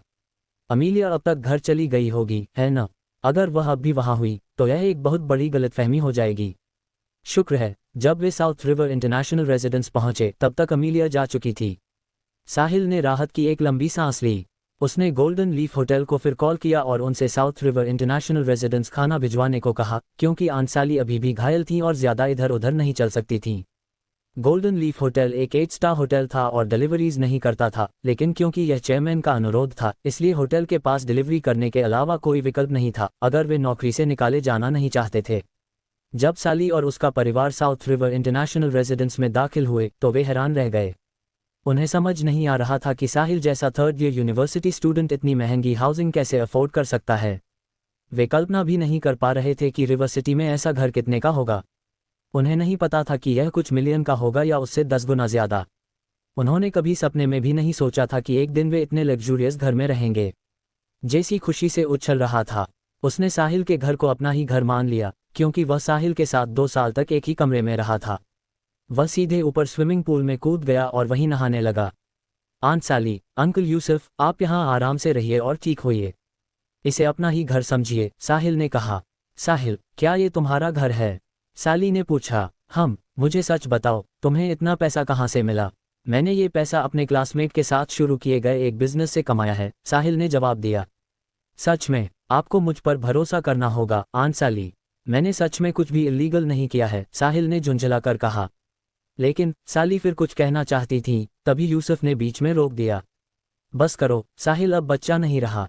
वह एडल्ट है, अपने फैसले खुद ले सकता है। मुझे साहिल पर भरोसा है, यूसुफ ने कहा। अपने पति की बात सुनकर साली ने और कुछ नहीं पूछा। आंट साली, अंकल यूसुफ, अब जब आप मेरी स्थिति जान चुके हैं तो मुझे उम्मीद है कि आप रिवर सिटी आने के लिए सहमत होंगे। जेस को भी यहाँ बेहतर एजुकेशन मिल सकेगी। साली और उसके पति ने एक दूसरे की ओर देखा। यह एक अच्छा आइडिया लग रहा था। जेसी अक्सर शू सिटी में कुछ क्वेश्चनेबल दोस्तों के साथ रहता था। उस लड़के पर कोई नियंत्रण नहीं था और न ही उसमें पढ़ाई में मन लगाने की कोई इच्छा दिखती थी। हाई स्कूल में उसका एडमिशन भी यूसुफ के इधर उधर भागने और कई लोगों को डिनर कराने की वजह से हुआ था। अब न सिर्फ वह उन लोगों का एहसानमंद था, बल्कि काफ़ी पैसा भी खर्च हो चुका था। अगर वे रिवर सिटी चले जाते तो नया माहौल शायद जेसी को अपनी एनर्जी पढ़ाई में लगाने के लिए प्रेरित कर देता। ऊपर से शहर की एजुकेशन तो शू सिटी से कहीं बेहतर ही होती। वे इस समय सबसे ज़्यादा अपने सबसे छोटे बेटे को लेकर चिंतित थे। साहिल, मुझे पता है कि तुम अब सक्सेसफुल हो चुके हो, लेकिन हम दशकों से शू सिटी में रह रहे हैं। तुम्हारे अंकल की जॉब भी शू सिटी में है, हमें यहाँ क्या करना होगा? साली ने कहा। आंट साली, आपको बस यहाँ शिफ्ट होना है और आपको काम करने की ज़रूरत नहीं होगी। अगर आपको सच में कुछ करना अच्छा लगे तो मैं आपको कोई हल्का काम दिला सकता हूँ जिससे आप जेस पर भी नज़र रख सकें। आपको क्या लगता है? साहिल ने पूछा। मॉम, डैड, साहिल की योजना मान लो। अगर जेस घर के उन लोगों के साथ ही घूमता रहा तो वह डिलिंक्वेंट बन जाएगा। अगर अपने लिए नहीं तो कम से कम जेस के बारे में तो सोचो। लिली ने समझाया। हमें इस पर थोड़ा और सोचना होगा, साली ने कुछ देर बाद जवाब दिया। ठीक है, फिर भी मुझे उम्मीद है कि आप मान जाएंगे। आपने मेरे लिए बहुत कुछ किया है और अब मेरी बारी है आपको लौटाने की। ऊपर से मेरे पास एक होटल है, लेकिन उसे संभालने के लिए कोई भरोसेमंद व्यक्ति नहीं है। मैं चाहता था कि आप उसकी मैनेजमेंट में मेरी मदद करें। तुमने होटल खोला है? हाँ, स्कूल की वजह से मेरे पास समय नहीं है, इसलिए अभी बाहर के लोगों को मैनेज करने दिया है। मैं चाहता था कि आप आकर इसे संभाल लें ताकि कोई अकाउंट्स में गड़बड़ी न कर सके। साहिल को इस बात की परवाह नहीं थी कि होटल मुनाफा करे या नहीं, बल्कि वह तो चाहता था कि होटल घाटे में जाए ताकि उसे ज़्यादा लैविश पॉइंट्स मिलें। उसने होटल मैनेजमेंट की बात सिर्फ इसलिए की थी ताकि आंट साली और अंकल यूसुफ शहर में आकर रहें। वह आंट डायना और उसके परिवार को भी यहाँ आने के लिए मनाना चाहता था। जो लोग उसके साथ अच्छे थे उनके मामले में साहिल कभी कंजूसी नहीं करता था, और जो उसके साथ बुरा व्यवहार करते थे उनके प्रति वह नरमी भी नहीं दिखाता था। जैसे कि उसके अंकल बॉबी। उसे उन 2 मिलियन की परवाह नहीं थी। सच कहें तो अगर वह 20 बिलियन भी होते तो भी साहिल को फर्क नहीं पड़ता। वह बस यह नहीं चाहता था कि बॉबी का परिवार उसके पेरेंट्स की मेहनत की कमाई पर ऐश करे, इसलिए वह पैसा हर हाल में वापस लेने वाला था। उसी समय साहिल का फ़ोन बज उठा। गोल्डन लीफ होटल की डिलीवरी आ गई थी। साहिल ने प्रॉपर्टी स्टाफ को कॉल करके डिलीवरी मैन को अंदर आने देने के लिए कहा। साहिल जैसे अमीर रेजिडेंट्स के मामले में प्रॉपर्टी स्टाफ का मोटो था कि उनकी हर रिक्वेस्ट पूरी की जाए और किसी भी हालत में उन्हें नाराज़ न किया जाए, इसलिए थोड़ी ही देर में डोरबेल बज गया। साहिल ने दरवाज़ा खोला। लगभग 1 दर्जन हैंडसम सर्वर्स हाथों में खाने की प्लेट्स लिए घर में दाखिल हुए। ये नज़ारा देखकर साली और यूसुफ दंग रह गए। आज जो कुछ भी हुआ था उससे वे पहले ही शॉक थे। उन्हें लग रहा था कि शायद सभी अमीर लोग इसी तरह जिंदगी जीते हैं। टेबल पर तरह तरह के शानदार व्यंजन सजे थे, जिनकी खुशबू और सूरत दोनों ही मनभावन थीं। साहिल ऊपर जाकर जेसी को डिनर के लिए बुलाने गया तो देखा कि वह पूल में मस्ती से खेल रहा था। साहिल, क्या मैं अक्सर आकर तुम्हारे पूल का इस्तेमाल कर सकता हूँ? जेसी ने बाहर निकलते हुए पूछा। अगर तुम अपने पेरेंट्स को रिवर सिटी शिफ्ट होने के लिए मना लो तो मैं तुम्हें अपने घर में ही रहने दूंगा, साहिल ने मुस्कराते हुए कहा। सच में? जेसी चिल्लाया। क्या मैंने कभी तुमसे झूठ बोला है? ठीक है, मैं ज़रूर उन्हें मना लूंगा। फिर मैं रोज़ यहाँ तैर सकूंगा। साली और उसके परिवार ने खाना बहुत मज़े से खाया। वह बेहद स्वादिष्ट था। उन्होंने अपनी पूरी जिंदगी में इतना स्वादिष्ट खाना कभी नहीं खाया था। आंट साली, यह मेरे होटल का खाना है। अगर आप मेरी मदद करके उसे देखरेख करें तो मैं वादा करता हूँ कि आप रोज़ यही खा सकेंगी। साहिल ने लुभाया। मॉम, चलो यहाँ शिफ्ट हो जाते हैं। मैं यहीं पढ़ना चाहता हूँ। जेसी ने भी बात बढ़ाई। वह अब वापस जाना नहीं चाहता था, जब वह रिवर सिटी में अच्छा खाना खा सकता था और पूरे दिन तैर सकता था। साली और यूसुफ ने एक दूसरे की ओर देखा। ठीक है, हम यहाँ आ जाएंगे। बहुत बढ़िया, तो मैं कल जेस के लिए स्कूल से कांटेक्ट कर लूँगा। साहिल, क्या हम कुछ दिन इंतज़ार नहीं कर सकते? जेसी ने पूछा। नहीं साली, यूसुफ और लिली ने एक साथ जवाब दिया। अगले दिन साहिल ने सैंडी को कॉल किया और जेसी के हाई स्कूल एडमिशन की व्यवस्था करने को कहा। उसने योजना बनाई कि उसे उसी स्कूल में दाखिला दिलवाए जहां सैंडी पढ़ती थी। साहिल के हाथ बंधे हुए थे। वह अमीर तो था, लेकिन उसने अभी अपनी खुद की ताकतें नहीं बनाई थीं। उसका नाम सिर्फ एससीसी और टी फैक्शन के बीच ही जाना जाता था। आम लोग उसे नहीं जानते थे, इसलिए उसकी बात मानने की कोई वजह भी नहीं थी। लूथर परिवार की दूसरी बेटी होने के नाते किसी स्टूडेंट का एडमिशन कराना सैंडी के लिए काफ़ी आसान था। कुछ ही मिनटों में उसने साहिल को बता दिया कि जेसी का एडमिशन हो चुका है और वह क्लासेस अटेंड कर सकता है। इस तरह साहिल जेसी को रिवर सिटी हाई ले गया। River city high south river province में अमीर बच्चों के लिए एक मशहूर अकेडमी थी। भले ही वह एक प्राइवेट स्कूल था, लेकिन उसके टीचर्स अनुभवी और काबिल थे। ऊपर से लूथर परिवार के समर्थन की वजह से रिवर सिटी हाई की साउथ रिवर प्रोविंस में काफ़ी अच्छी रेप्यूटेशन थी। इस हाई स्कूल में दो तरह के स्टूडेंट्स थे। एक वे जिनके ग्रेड्स बहुत अच्छे थे और जिन्होंने स्कॉलरशिप हासिल की थी, जो उनकी स्कूल फीस, डॉर्म फीस और लिविंग कॉस्ट्स के साथ एक्स्ट्रा अलाउंस भी कवर करती थी, या फिर बेहद अमीर परिवारों के बच्चे। जब साहिल जेसी को लेकर रिवर सिटी हाई पहुंचा तो सैंडी पहले से ही उनका इंतजार कर रही थी। जब साहिल ने पहली बार सैंडी को देखा तो वह स्तब्ध रह गया। उसे अपनी आंखों पर विश्वास नहीं हुआ। 2 रात पहले तक जो सैंडी डिलिंक्वेंट की तरह कपड़े पहनती थी, उसने पूरी तरह अपना रूप बदल लिया था। उसके एफ्रो हेयर स्टाइल को संवार कर ट्विन टेल्स बना दिया गया था और उसके हुप ईयरिंग्स और हैवी मेकअप कहीं नजर नहीं आ रहे थे। शॉर्ट स्कर्ट स्कूल यूनिफॉर्म में सजी हुई साहिल के सामने खड़ी लड़की एक प्यारी सी स्कूल गर्ल लग रही थी। सैंडी इस साल 17 साल की थी और रिवर सिटी हाई में दूसरे साल की छात्रा थी, लेकिन उसकी कम लंबाई की वजह से वह 15-16 साल की छोटी लड़की जैसी लगती थी। सैंडी के पेरेंट्स, उसके ग्रैंडफादर और यहाँ तक कि उसके भाई चार्ल्स भी उसे पहचान नहीं पाए। साहिल की तो बात ही छोड़िए, उन्हें तो ये भी शक हुआ कि सैंडी के साथ कुछ बुरा हुआ होगा, तभी न सिर्फ उसका पहनावा बदला था, बल्कि उसने गालियां देना भी लगभग बंद कर दिया था। चार्ल्स ने सैंडी से इस बारे में कई बार पूछा भी, लेकिन उसने कुछ नहीं बताया। स्वाभाविक रूप से सैंडी उन्हें यह नहीं बताने वाली थी कि उसने ये सब सिर्फ इसलिए बदला था क्योंकि साहिल ने उससे ऐसा कहा था। वह स्कूल के टीचर्स को भी इसकी वजह कभी नहीं बताती। लूथर परिवार की इंसानी रूप वाली दानव का एक आज्ञाकारी लड़की में बदल जाना स्कूल के सभी टीचर्स के लिए एक बड़ा झटका था। साहिल, क्या हुआ? क्या तुम मुझे पहचान नहीं पा रहे? सैंडी ने साहिल के चेहरे के सामने हाथ हिलाते हुए पूछा। साहिल होश में आया और बोला, बहुत अच्छा, ये बहुत बड़ा बदलाव है, मैं तो लगभग तुम्हें पहचान ही नहीं पाया। लेकिन यह अच्छा है, अब तुम सच में स्टूडेंट जैसी लग रही हो। ये सुनकर अच्छा लगा, अब से मैं तुम्हारी हर बात सुनूंगी साहिल। सैंडी हंसते हुए आगे बढ़ी और साहिल की बाँह से लिपट गई। साहिल को सैंडी का ऐसा व्यवहार थोड़ा असहज लगा। वह सिर्फ 17 साल की लड़की थी और जब वह उसे ऐसे गले लगाती थी तो कुछ खास बॉडी पार्ट्स का संपर्क टलना मुश्किल था। शायद वह मुझे बस अपना भाई मानती है, साहिल ने खुद को समझाया। लेकिन जो बात साहिल नहीं जानता था वह ये थी कि आखिरी बार सैंडी ने किसी को ऐसे गले लगाया था तो वह उसका भाई चार्ल्स था, वह भी मिडिल स्कूल शुरू होने से पहले। साहिल पहला व्यक्ति था जिसे ऐसा सौभाग्य मिला था। किस्मत से उस समय क्लासेस शुरू हो चुकी थीं, वरना दूसरे स्टूडेंट्स सैंडी, उस इंसानी रूप वाली दानव को किसी और आदमी की बाँह से इतनी करीबी से लिपटे देखकर जरूर दंग रह जाते। उसी समय सैंडी को देखते ही जेसी की रूह जैसे जम गई। उसका दिल जोर जोर से धड़कने लगा और उसका खून तेजी से दौड़ने लगा। उसके शरीर का हर अंग जैसे अविश्वसनीय रफ्तार से चलने लगा। अपनी 16 साल की जिंदगी में उसने कभी ऐसा एहसास नहीं किया था। जिस उम्र में वह उलझन में था, उसी उम्र की एक लड़की को इतना असाधारण देखकर वह पूरी तरह चौंक गया। बस एक पल में सैंडी ने उसका दिल जीत लिया। हालांकि जब उसने सैंडी को साहिल के साथ इतनी नज़दीकी से व्यवहार करते देखा तो उसने तुरंत अपने विचार छिपा लिए। सैंडी, मैं तुम्हें मिलवाता हूँ, यह मेरा कज़न है, जेसी ग्रेग। जेसी, ये सैंडी है। ओह, मेरे अच्छे दोस्त की छोटी बहन। साहिल ने दोनों का परिचय कराया। हेलो, मैं सैंडी हूँ।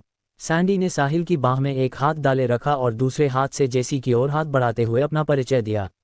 ओह हाँ, हाय मैं जेसी। जेसी ने हकलाते हुए अपना परिचय दिया। फिर उसने जल्दी से सैंडी से हाथ मिलाया। उनकी हथेलियां छुईं और बस इतना ही जेसी के गालों को लाल करने के लिए काफ़ी था। सैंडी को जेसी के व्यवहार में कोई अजीब बात महसूस नहीं हुई और हाथ मिलाने के बाद उसने हाथ छोड़ दिया। उसका पूरा ध्यान साहिल पर ही था। जेसी के हकलाने की आवाज़ सुनकर साहिल ने उसकी ओर देखा। उसे समझ आ गया कि कुछ गड़बड़ है। जेसी न सिर्फ शर्मा रहा था बल्कि हकलाया भी था। वह बिल्कुल किसी क्रश में पड़े लड़के जैसा लग रहा था। फिर साहिल ने सैंडी की ओर नज़र डाली। उसकी शॉर्ट स्कर्ट, स्कूल यूनिफॉर्म और नाजुक चेहरे की बनावट उसे यूथफुल एनर्जी से भरपूर दिखा रही थी।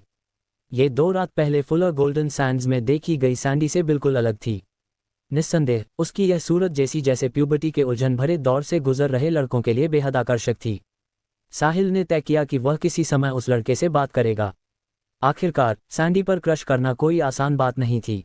जेसी के लिए यही बेहतर होगा कि वह जल्द से जल्द सैंडी को लेकर उम्मीद छोड़ दे, वरना वह बुरी तरह टूट सकता है। पहला प्यार, है न?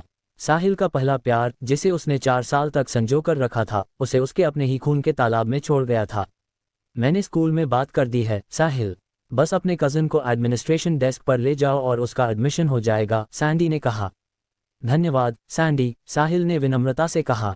मेरे साथ इतना फॉर्मल मत बनो साहिल, सैंडी ने गाल फुलाते हुए नाराज़गी जताई। ओह ठीक है। साहिल ने अपना दूसरा हाथ उठाकर सैंडी के सिर पर प्यार से हाथ फेर दिया। हाँ चलो साहिल, सैंडी साहिल को खींचते हुए आगे ले गई, उसके लाड़ प्यार का आनंद लेते हुए, जबकि जेसी चुपचाप उनके पीछे चलता रहा। सैंडी सीधे साहिल को रिवर्सिटी हाई के लॉजिस्टिक्स ऑफिस ले गई और 10 मिनट के अंदर जेसी की एनरोलमेंट प्रक्रिया पूरी हो गई। फिर ऑफिस के स्टाफ ने जेसी को उसकी क्लास में पहुंचा दिया। इस बीच सैंडी साहिल के साथ स्कूल के एंट्रांस तक आए। क्लास में जाओ सैंडी। तुम मेरे घर कब आओगे साहिल? सैंडी ने जाने में अनिच्छा दिखाते हुए पूछा। अभी नहीं, इन दिनों मैं थोड़ा व्यस्त हूँ, सब कुछ सुलझ जाने के बाद आऊँगा, साहिल ने थोड़ा सोचकर जवाब दिया। ठीक है, लेकिन जब फ्री हो जाओ तो आना ही होगा, ठीक है? हाँ आऊँगा। तो अब मैं क्लास में जा रही हूँ साहिल। बाय। क्लास पर ध्यान देना और अच्छी तरह पढ़ाई करना। करूँगी। सैंडी फिर स्कूल बिल्डिंग्स की ओर चल दी, हालांकि हर कुछ कदम पर वह मुड़कर साहिल की ओर देखती रही। साहिल अपनी कार में बैठ गया, लेकिन जितना ज्यादा वह सैंडी के व्यवहार के बारे में सोचता गया, उतना ही उसे लगा कि कुछ गलत है।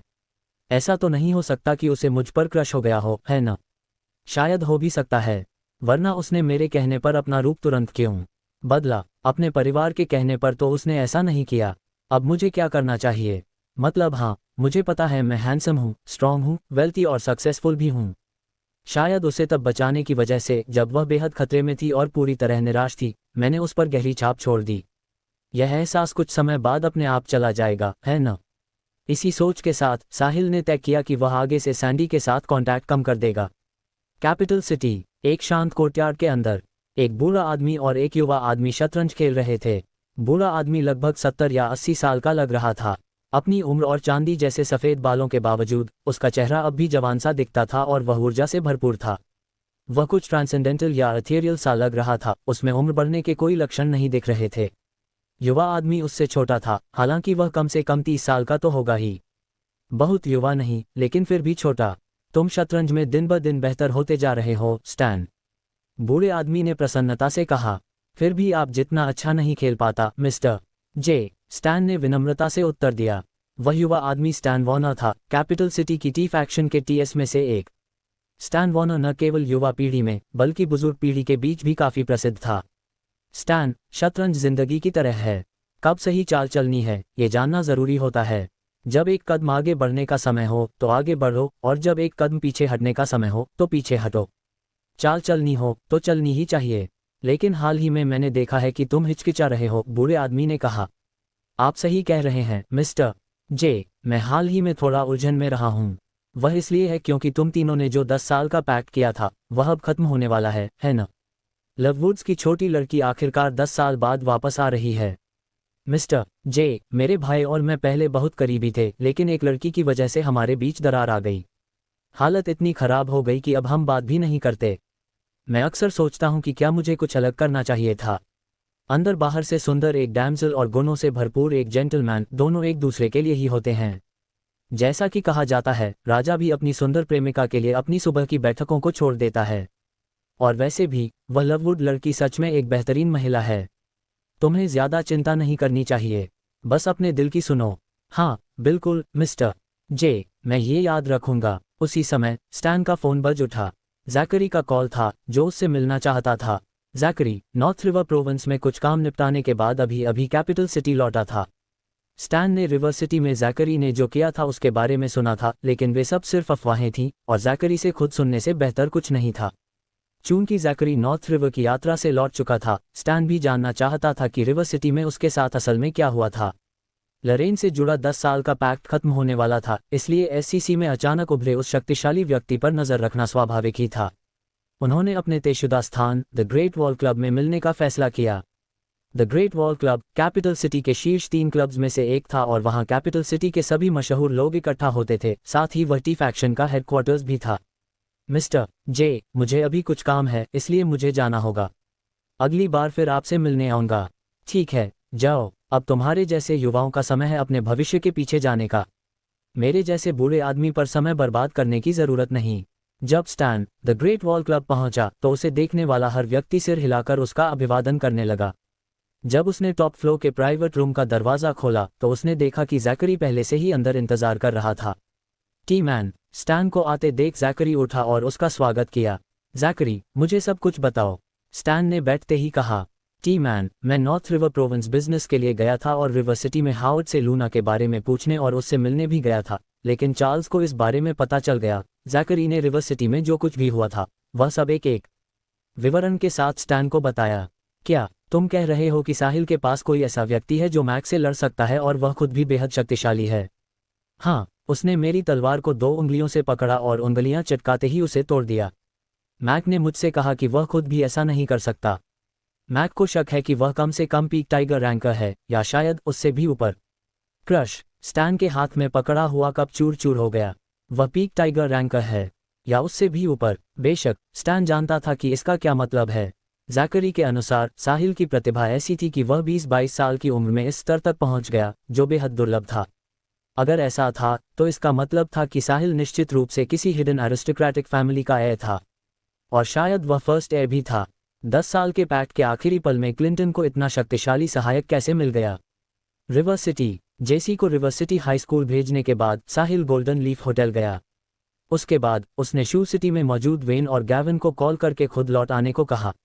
वह अभी शू सिटी वापस जाने की योजना नहीं बना रहा था, क्योंकि उसे आंचसाली के पूरी तरह ठीक होने का इंतजार करना था और फिर शिफ्टिंग से जुड़े काम निपटाने थे। साथ ही उसे बॉबी से अपने पेरेंट्स का कॉम्पनसेशन मनी भी वापस लेना था। मुझे ये भी देखना है कि क्या मैं आंट डायना को भी अपने परिवार के साथ रिवर सिटी आने के लिए मना सकता हूँ। साहिल अपने ऑफिस में थोड़ी देर की झपकी ले ही रहा था कि एक कॉल से उसकी नींद खुल गई। फोन उठाते ही उसे ह्यू की आवाज़ सुनाई दी। साहिल, क्या तुम मुझे भूल ही गए हो? इतने दिनों से तुमने मुझसे संपर्क तक नहीं किया। ऐसा नहीं है ह्यू, मैं हाल ही में काफ़ी व्यस्त था और मेरे पास समय ही नहीं था। मैं वादा करता हूँ जैसे ही समय मिलेगा मैं लेक सिटी आऊँगा। साहिल ने जवाब दिया। मुझे पता है तुम व्यस्त हो। एससीसी में हर कोई तुम्हारी हाल की उपलब्धियों के बारे में जानता है। मुझे नहीं पता था कि तुमने अपने बारे में इतने गहरे राज छिपा रखे हैं। मुझे विश्वास नहीं हो रहा कि तुमने टी फैक्शन के 8 ग्रेट फाइटर्स में से एक जैकरी को इतनी बुरी तरह रिवर सिटी से भगा दिया, ह्यू ने कहा। उसे सच में उम्मीद नहीं थी कि साहिल इतना शक्तिशाली होगा। ये तब भी था जब बिल ने ह्यू को बताया था कि जब उसने गोल्डन लीफ होटल साहिल को बेचा था तब साहिल हिडन एरिस्टोक्रेटिक फैमिली का हेir था। फिर भी हिडन एरिस्टोक्रेटिक फैमिली के heirs के बीच भी हायरार्की होती है। कुछ बड़ी फैमिलीज में 3 या 4 heirs तक होते हैं। हर एक का स्टेटस अलग होता है, फर्स्ट हेir से लेकर थर्ड हेir या यहाँ तक कि फोर्थ हेir तक। शुरुआत में सबको लगा था कि साहिल ज़्यादा से ज़्यादा सेकेंडरी होगा, लेकिन साहिल ने जो ताकत दिखाई उसके बाद सबको यकीन हो गया कि उसकी शक्ति वही है जो सिर्फ फर्स्ट ए को मिल सकती है, और वह शायद किसी बेहद शक्तिशाली फैमिली से है। ऐसे स्टेटस वाला व्यक्ति एससीसी के बिग 3 बॉसेस के बराबर था।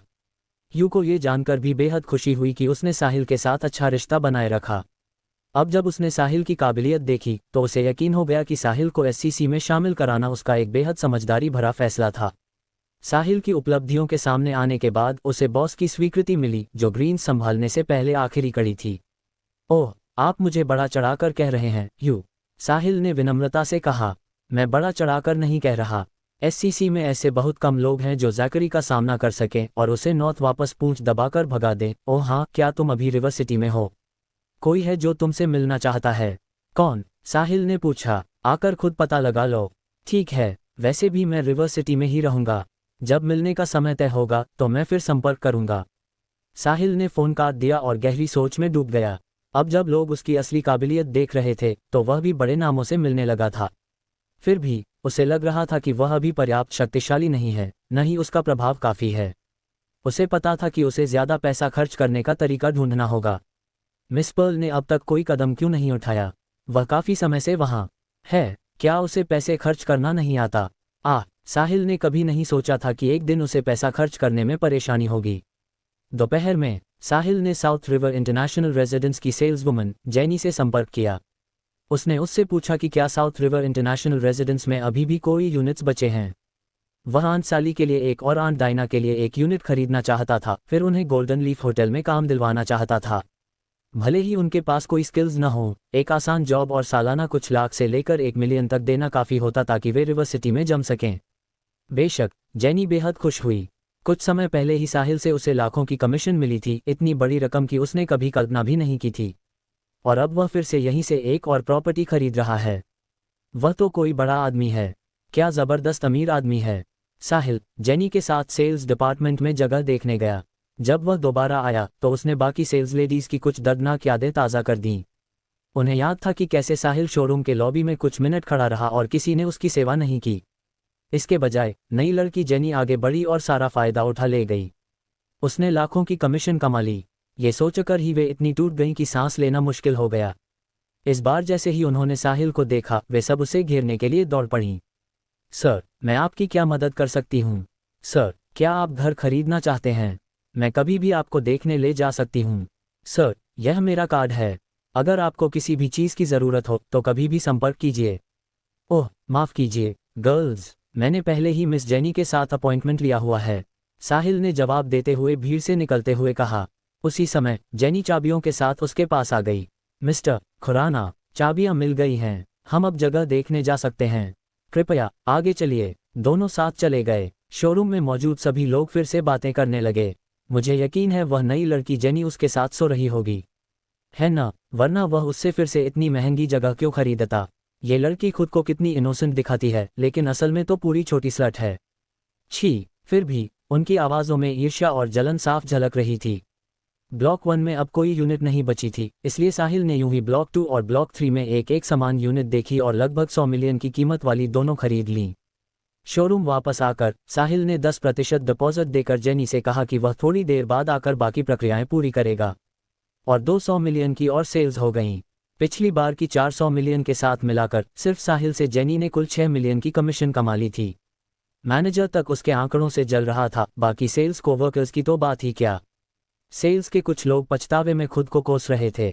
इसके बाद साहिल ब्लॉक 1 लौटा और आंट साली, अंकल यूसुफ और अपनी कज़न लिली को जगह दिखाने ले गया।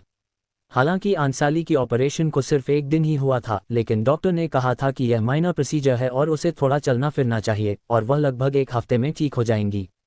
उसके बाद साहिल तीनों को ब्लॉक में ले गया। हालांकि उनकी यूनिट साहिल की बेस्ट यूनिट जितनी शानदार नहीं थी, लेकिन उसका डिज़ाइन भी बेहद लग्जूरियस था। आखिरकार उसकी कीमत 100 मिलियन थी। साहिल, तुम हमें यहाँ क्यों लाए हो? चारों ओर देखने के बाद साली ने पूछा। आंट साली, अंकल यूसुफ, आपको ये जगह कैसी लगी? साहिल ने साली के सवाल का जवाब देने के बजाय उनसे सवाल पूछा।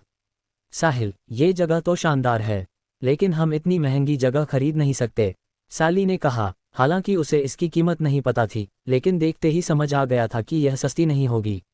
वे सालों से जैसे तैसे गुजारा कर रहे थे, उनके पास नई जगह खरीदने के पैसे कहाँ से आते?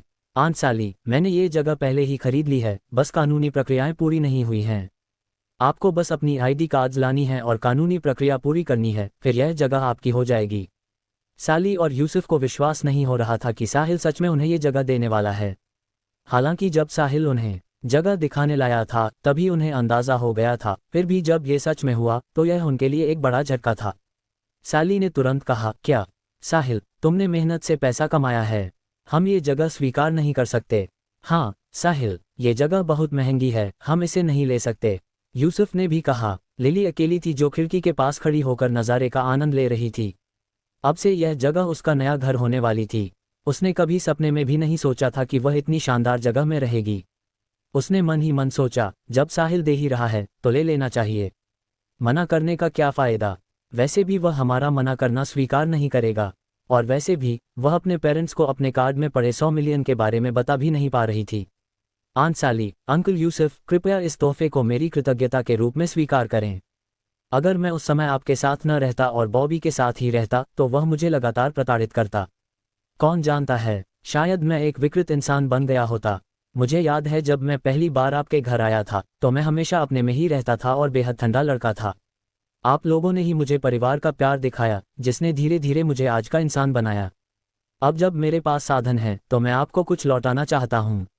अगर आप ये तोहफा स्वीकार नहीं करेंगे तो मैं कभी चैन से नहीं जी पाऊंगा। साहिल ने धीमी आवाज में कहा। वाकई, अगर वह पिछले 2 साल आंट साली के परिवार के साथ न रहता तो शायद वह स्कूल छोड़ देता और एक अंधेरे रास्ते पर चल पड़ता जहां से लौटना मुश्किल होता। जब साली ने साहिल की बातें सुनी तो वह चुपचाप रोने लगी। साहिल, तुमने आखिरकार अपनी पहचान बना ली है। काश तुम्हारे पेरेंट्स ये देख पाते। अगर वे जिंदा होते तो तुम्हारी उपलब्धियां देखकर बेहद खुश होते। यूसुफ ने साहिल की ओर देखा और अफसोस से आह भरी। जब उसकी पत्नी साली साहिल को घर लाई थी तो यूसुफ शुरुआत में इसके खिलाफ था। आखिरकार उनके पहले से ही एक बेटा और एक बेटी थे और परिवार बहुत अमीर भी नहीं था। एक और मुंह पालने के अलावा उसे साहिल की स्कूल फीस और लिविंग एक्सपेंसेस भी उठानी थीं। लेकिन उसकी पत्नी ने जोर दिया, इसलिए उसे मानना पड़ा। हालांकि वह इसके खिलाफ था, फिर भी उसने साहिल के साथ अलग व्यवहार नहीं किया क्योंकि फैसला हो चुका था कि वह उनके साथ रहेगा। यूसुफ ने सोचा कि जब बात यहाँ तक आ ही गई है तो साहिल के साथ वैसा व्यवहार करने का कोई मतलब नहीं जैसा उसके अंकल बॉबी ने किया था। वैसे भी उसके पहले ही काफ़ी दुश्मन थे। यूसुफ या तो साहिल को बिल्कुल भी अपने साथ न रहने देता या फिर उसे अपने साथ रखकर अपने बच्चों की तरह ही व्यवहार करता। खुशकिस्मती से यूसुफ काफ़ी खुले विचारों वाला इंसान था। आमतौर पर कम आय वाले माता पिता अपने नेफ्यू को अपने साथ रहने नहीं देते जब उनके पास पहले से ही एक बेटा और एक बेटी हों। अब जब बात यहाँ तक आ गई थी तो साली और उसके पति के पास इस तोहफे को ठुकराने की कोई गुंजाइश नहीं बची थी। इसके बाद साहिल यूसुफ को शोरूम लॉबी में ले गया ताकि कानूनी प्रक्रियाएं पूरी की जा सकें। इस दौरान साली और लिली अपनी नई जगह पर इंतजार करती रहीं। वह जगह शानदार ढंग से सजी हुई थी और ज़रूरत की हर चीज़ मौजूद थी। उन्हें बस सामान समेटना था और वह अब से उनका घर बन जाता। कानूनी प्रक्रियाएं पूरी करने और पूरे 100 मिलियन का भुगतान करने के बाद साहिल को सिस्टम में एक और लैविश पॉइंट मिला जिससे उसके कुल पॉइंट्स 81 हो गए। आंट साली के परिवार को उनकी नई जगह पर बसा देने के बाद साहिल रिवर सिटी हाई गया जेसी को लेने और उसे उसकी नई जगह पर छोड़ने से पहले अपने घर लौटने के लिए। अगला दिन संडे था। साहिल को लगा था कि ह्यू उससे संपर्क करेगा, लेकिन पूरा दिन इंतजार करने के बाद भी कोई कॉल नहीं आया। रात में साहिल को तारा का कॉल आया। उसने कहा कि उसने 2 दिन इंतजार किया कि साहिल उसे कॉल करे क्योंकि साहिल ने कहा था कि वह उसी हफ्ते उसके घर आएगा। तब साहिल को याद आया कि उसने तारा से वादा किया था कि वह इस हफ्ते उसके घर जाएगा, लेकिन आंट साली के मामले की वजह से वह अपनी योजना पर नहीं चल सका और उसने तारा से कहा कि उन्हें अगली बार तक इंतजार करना होगा। दोपहर में साहिल को एक अच्छी खबर मिली। पर्ल ने कॉल करके बताया कि टीम लगभग तैयार है क्योंकि पर्ल ने ऊंचे इंसेंटिव्स की वजह से काफ़ी टैलेंटेड लोगों का ध्यान आकर्षित कर लिया था। साहिल ने उससे कहा कि जो भी अच्छे प्रोजेक्ट्स दिखें उनमें इन्वेस्ट कर दे और पैसे की चिंता न करे। उसने उससे एंडी से संपर्क करने को भी कहा और बताया कि उसके पास इन्वेस्ट करने के लिए 5 बिलियन हैं। आखिरकार उसके पास 50 लैविश पॉइंट्स थे और वह चाहता था कि एंडी उन्हें पहले संभाल कर रखे। फिलहाल उसे बेहद ज़रूरत थी कि वह ज़्यादा से ज़्यादा पैसा खर्च करे ताकि लैविश पॉइंट्स मिल सकें। वह देखना चाहता था कि क्या ज़्यादा लैविश पॉइंट्स मिलने पर सिस्टम लेवल अप होगा क्योंकि उसे लग रहा था कि उसका शरीर और मन अभी अपने चरम पर नहीं पहुंचे हैं। पॉल के अनुसार कुछ रिक्लूस मास्टर्स ऐसे भी थे जो उसकी मौजूदा स्टैट्स के बावजूद उसे हरा सकते थे। मैं ये कैसे स्वीकार करूं कि चीट करने के बाद भी मैं सबसे इनविंसिबल इंसान नहीं हूं। जल्दी से मुझे लेवल अप करो, वरना इस सिस्टम का क्या फ़ायदा। आखिरकार गॉड ने उसे इतना अच्छा मौका दिया था, वह इसे बर्बाद नहीं कर सकता था, उसे इसका पूरा फ़ायदा उठाना था। इसी तरह एक और हफ्ता गुजर गया और नया हफ्ता शुरू हो गया। मंडे सुबह साहिल की क्लासेस थीं। दोपहर में वह अपने स्कूल के मार्शल आर्ट्स क्लब की मीटिंग में गया। वह वहाँ कुछ सीक्रेट टेक्निक्स सीखने गया था। फिलहाल वह सिर्फ अपने बॉडी और माइंड पर निर्भर था जिन्हें उसने लेवल अप किया था। इसका मतलब था कि उसके पास अपनी ताकत और रिफ्लेक्सेस के अलावा कोई और चाल नहीं थी जिससे वह खुद को बचा सके। वह कुछ शक्तिशाली टेक्निक्स या शायद कोई मार्शल आर्ट्स सीखना चाहता था ताकि वह अपनी कॉम्बैट पावर बढ़ा सके। 18 ड्रैगन टेमिंग पंचेस को लापरवाही से ऐड करने में असफल होने और 10 लैविश पॉइंट्स कटने के बाद साहिल अब कोई भी स्किल, खासकर मार्शल आर्ट्स स्किल, यूं ही ऐड करने की हिम्मत नहीं करता था। उसे नहीं पता था कि वे सच में एग्जिस्ट भी करती हैं या नहीं। अगर वे एग्जिस्ट नहीं करती तो फिर से 10 लैविश पॉइंट्स कट जाते। वैसे भी उसके पास ज़्यादा थे नहीं। मैं कितना गरीब हूँ। वह अपनी यूनिवर्सिटी की उस बिल्डिंग में गया जो सभी क्लब्स और सोसाइटीज़ के लिए समर्पित थी। बेशक क्लब्स और सोसाइटीज़ को वहाँ मीटिंग्स करने के लिए फ़ी देनी पड़ती थी, लेकिन सभी बड़े क्लब्स वहीं स्थित थे। जब साहिल मार्शल आर्ट्स क्लब के फ्लोर पर पहुंचा तो उसने रूम में कदम रखा और देखा कि एक विशाल हॉल लोगों से भरा हुआ है। वहाँ कम से कम कुछ 100 लोग थे। पुरुष और महिलाएं दोनों थीं, लेकिन पुरुषों की संख्या ज़्यादा थी और सब घुटनों के बल बैठे थे। साहिल स्तब्ध रह गया। क्या वे अभी प्रैक्टिस कर रहे हैं? मैंने तो सोचा था कि मार्शल आर्ट्स क्लब में लड़ने झगड़ने की प्रैक्टिस होती है। ये लोग बस बैठे बैठे सांस लेने का अभ्यास क्यों कर रहे हैं? लेकिन जब साहिल ने ध्यान से देखा तो उसे एहसास हुआ कि प्रैक्टिस शुरू नहीं हुई थी, क्योंकि ज़्यादातर लोग आपस में बातचीत कर रहे थे। साहिल ने आखिरी रो में एक सीट ढूंढी और बैठ गया। उसने बगल में बैठे एक मेंबर को कोहनी मारी और पूछा, ब्रो, हम क्या कर रहे हैं? उस आदमी ने साहिल को देखा और पूछा, क्या तुम मार्शल आर्ट्स क्लब के मेंबर नहीं हो? अरे नहीं, मैं आज ही शुरू कर रहा हूं और अभी ज्वाइन करने ही वाला हूं। तो तुम बिल्कुल सही समय पर आए हो। आज हमें लूना शॉरोंग का टॉक सुनने को मिलेगा, जो हमारे क्लब की प्रेसिडेंट हैं और 3 कैंपस बेल्स में से एक भी हैं। लूना शॉरोंग, क्या वह 3 कैंपस बेल्स में सबसे रहस्यमयी नहीं है? वह मार्शल आर्ट्स क्लब की प्रेसिडेंट है। मार्शल आर्ट्स क्लब की प्रेसिडेंट एक महिला है। मजाक कर रहे हो क्या? इन मर्दों ने विरोध क्यों नहीं किया? यकीन नहीं होता कि इन्होंने एक महिला को अपने ऊपर राज करने दिया। हे ब्रो, क्या तुम कह रहे हो कि लूना मार्शल आर्ट्स क्लब की प्रेसिडेंट है? क्या वह इतनी अच्छी है? बिल्कुल, वह हम में से किसी को भी सिर्फ 3 चालों में हरा सकती है। इतनी खतरनाक है। क्या वह भविष्य में पति ढूंढ पाएगी? ब्रो, क्या तुम मजाक कर रहे हो? प्रेसिडेंट शॉरोंग 3 कैंपस बेल्स में से एक है। क्या तुम्हें पता है कि उसके पीछे कितनी लंबी लाइन लगी हुई है? शायद वह लाइन SRMU तक पहुंचती होगी। SRMU तक? क्या वह गंभीर है? अगर तुम SRU के सारे लड़कों को भी लाइन में खड़ा कर दो तो भी वह SRMU तक नहीं पहुंचेगी। इसके बाद साहिल ने और सवाल नहीं पूछे। इसके बजाय वह चुपचाप बैठा रहा। वह देखना चाहता था कि मार्शल आर्ट्स क्लब की प्रेसिडेंट क्या कहने वाली है। थोड़ी ही देर बाद सफ़ेद प्रैक्टिस यूनिफॉर्म पहने, पोनीटेल वाली एक ताजगी भरी और सक्षम दिखने वाली युवती बैक स्टेज से बाहर आए और पोडियम तक गई। फिर वह भी सबकी तरह ज़मीन पर घुटनों के बल बैठ गई। यही लूना होगी, उसने सोचा। हालांकि साहिल 3 साल से SRU का स्टूडेंट था, लेकिन उसने अपना ज़्यादातर खाली समय पार्ट टाइम जॉब में बिताया था। उसे पता था कि आंट साली और आंट डायना का परिवार मुश्किल से गुजारा कर रहा था। लगातार काम करके वह उनका कुछ बोझ हल्का कर सकता था और कभी कभार सारा के लिए छोटे गिफ्ट्स खरीद सकता था या उसे अच्छा खाना खिलाने ले जा सकता था। इसी वजह से वह लूना के बारे में ज़्यादा नहीं जानता था, जो 3 कैंपस बेल्स में सबसे रहस्यमयी थी। जिसे वह सबसे ज़्यादा जानता था वह थी, क्योंकि उनकी क्लासेस अक्सर साथ होती थीं। हालांकि साहिल आखिरी रो में बैठा था और लूना से थोड़ा दूर था, फिर भी अपनी तेज़ नज़र की वजह से वह उसे साफ देख पा रहा था। एक नज़र में ही उसे समझ आ गया कि लूना कम से कम 5 फीट 9 इंचेस की है, लगभग उसके जितनी लंबी, और निश्चित रूप से उसकी यूनिवर्सिटी की सबसे लंबी लड़कियों में से एक है। उसका चेहरा नाजुक अंडाकार था, बड़ी आंखें, लंबी पलकें और ऊंची नाक की बनावट थी। उसके चेहरे के नैन नक्श पूरी तरह संतुलित थे और उसने कोई मेकअप नहीं किया था। वह एक प्राकृतिक सुंदरता थी और उसकी त्वचा कांच की तरह चिकनी थी। इसमें कोई हैरानी नहीं थी कि वह 3 कैंपस बेल्स में से एक थी। उसकी रहस्यमयता के साथ ऐसा लग रहा था मानो उसके चारों ओर कोई एथेरियल ऑरा हो। साहिल ने अपने आसपास बैठे लड़कों की ओर देखा, जिनके मुंह से लगभग लार टपक रही थी।